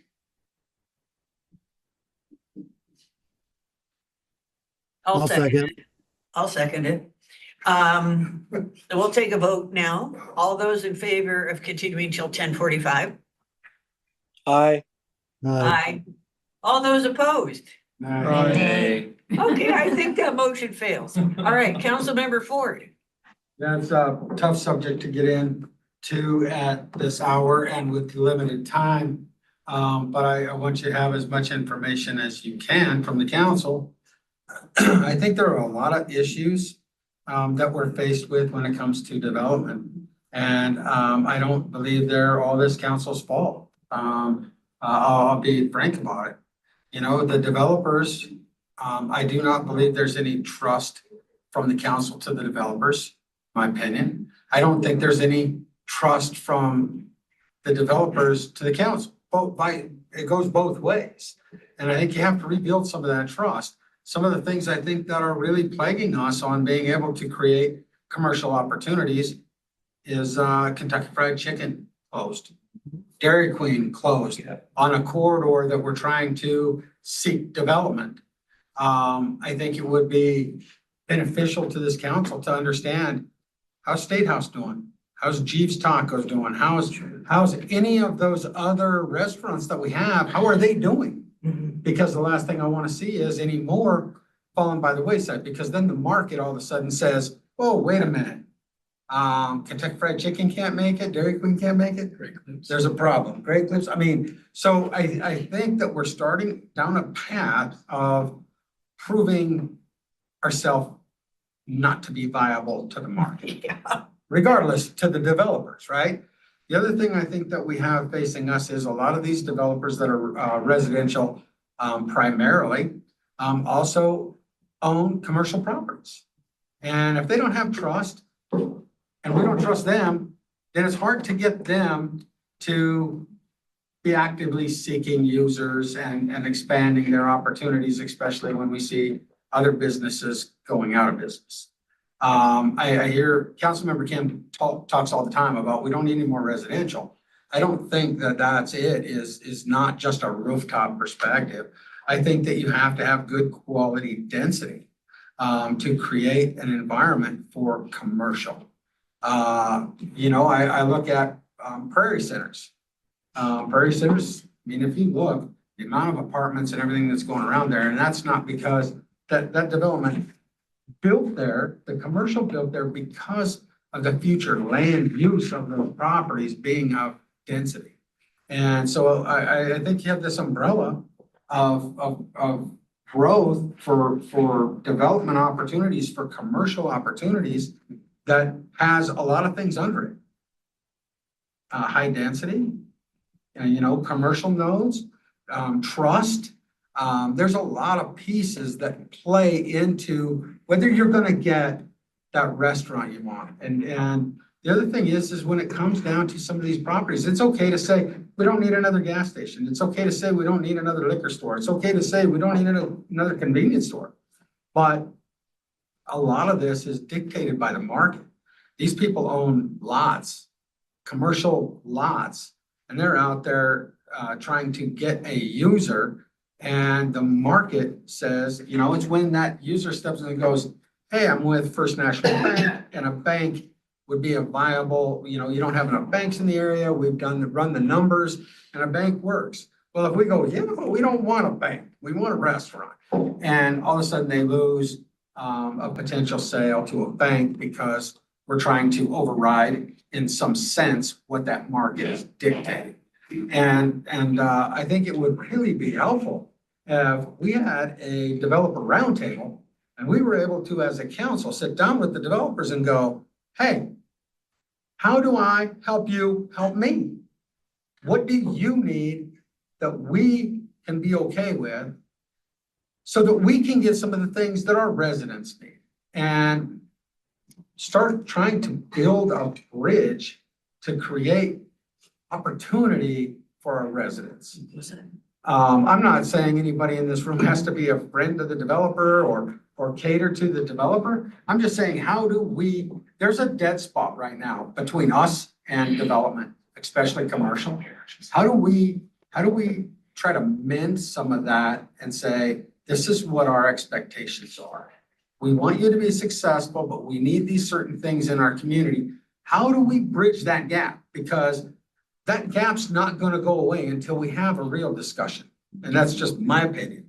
Sit down and go, here's what I want. How do I get what I want from my residents? How do I get you to be acceptable to it? Because in all these years, Reunion Town Center, the High Plains Parkway, the developments that we're supposed to go in. We've talked about one big building, maybe the city goes in on it and have multiple restaurateurs in it. How do we expand the conversation about having some food truck areas and start trying to generate some of the need that'll help prove the market to get that sit-down restaurant? You know, you hear it come up once in a while, but we never continue to have that discussion. I'm open to anything to help drive that need, but it's really hard to try to get that involvement from the retail, especially restaurant community, when you have 2 or 3 restaurants going out of business. I mean, the last place you'd want to look is hey, I'm sorry, my buddy had a Kentucky Fried Chicken over there. It went to shit pretty quick. Yeah, You know? Councilmember Ford, we need to be generous with Councilmember Madera. He's waiting. Oh, yeah. And we only have 4 minutes. I had my hand up a long time ago and you called on 4 people, but I'll stop there to give Councilmember. Thank you. Madera a chance. Thank you for sharing. Councilmember Madera? Yeah, I just want to thank Councilmember Chacon for bringing up the redlining, because it's true, you know, south of 96, it's predominantly Latino. And if you look at the city as a whole, right, you see the almost 50-50 split. But when you look at the demographics of the city itself, you know, most of the diversity or Latino population is south of 96. And, you know, it's really a government construct. It's our policies that have led to this. And every time there's any kind of opportunity down south, we shoot it down because we're so hyper focused on the north. And, you know, just the businesses that Councilmember Ford was talking about that shut down, those businesses are thriving down south. So we need to treat both sides of the city. We need to be one city, treat them all the same, and take our opportunities where we can get them. Stop worrying about one side of the city or the other, and just take the wins where we can get them. Because a lot of times down south proves to the market that these things are viable options for businesses to go and pursue up north. So, you know, I really hope that we would get away from the redlining and, you know, be more fair in our policy making. Thank you. Mr. Zars. Yes, Mayor Pro Tem, we have 2 minutes remaining. I wanted to know if the council wanted to use those 2 minutes to direct city manager on when to bring the golf clubhouse remodel budget update back to council, so that they have some direction on it. When to bring what back? The one item on the agenda that we did not get to. Our next study session, I'll recommend number 1. We're doing 2 study sessions a month, and somehow they're quite crowded. We used to only do 1 study session. We only have one in May. That's why they're kind of crowded, because the 27th is Memorial Day holiday. So we only have the 13th. So we had Maybe that study session priority on the 22nd isn't necessary. we can always shift, and then we will do our best to schedule things for the 3rd quarter effectively. Yeah, I would recommend putting them at number 1 in the next study session, and those at the very end, we just roll over to the next one if we have to. Do you want to bring development back to the study session also? What I'm hearing? No, it Okay. needs a different format than this space. Okay. This is not a good format for this at all. It needs like 3-hour conversations, so people like Councilmember Ford can say all he wants to say. He didn't finish and he's frustrated. I didn't get to talk about it and I'm frustrated. So there you go. I ran out of time. And Councilmember Teeter, I can see it on his I'm not face. frustrated. You're not frustrated. My apologies. I'm if I happy. All right. report. Thank you. So the meeting is adjourned. Oh, before everybody gets up and leaves, we had a family that lost their home to fire over the weekend. All the family members have had to disperse and move their living in different places right now.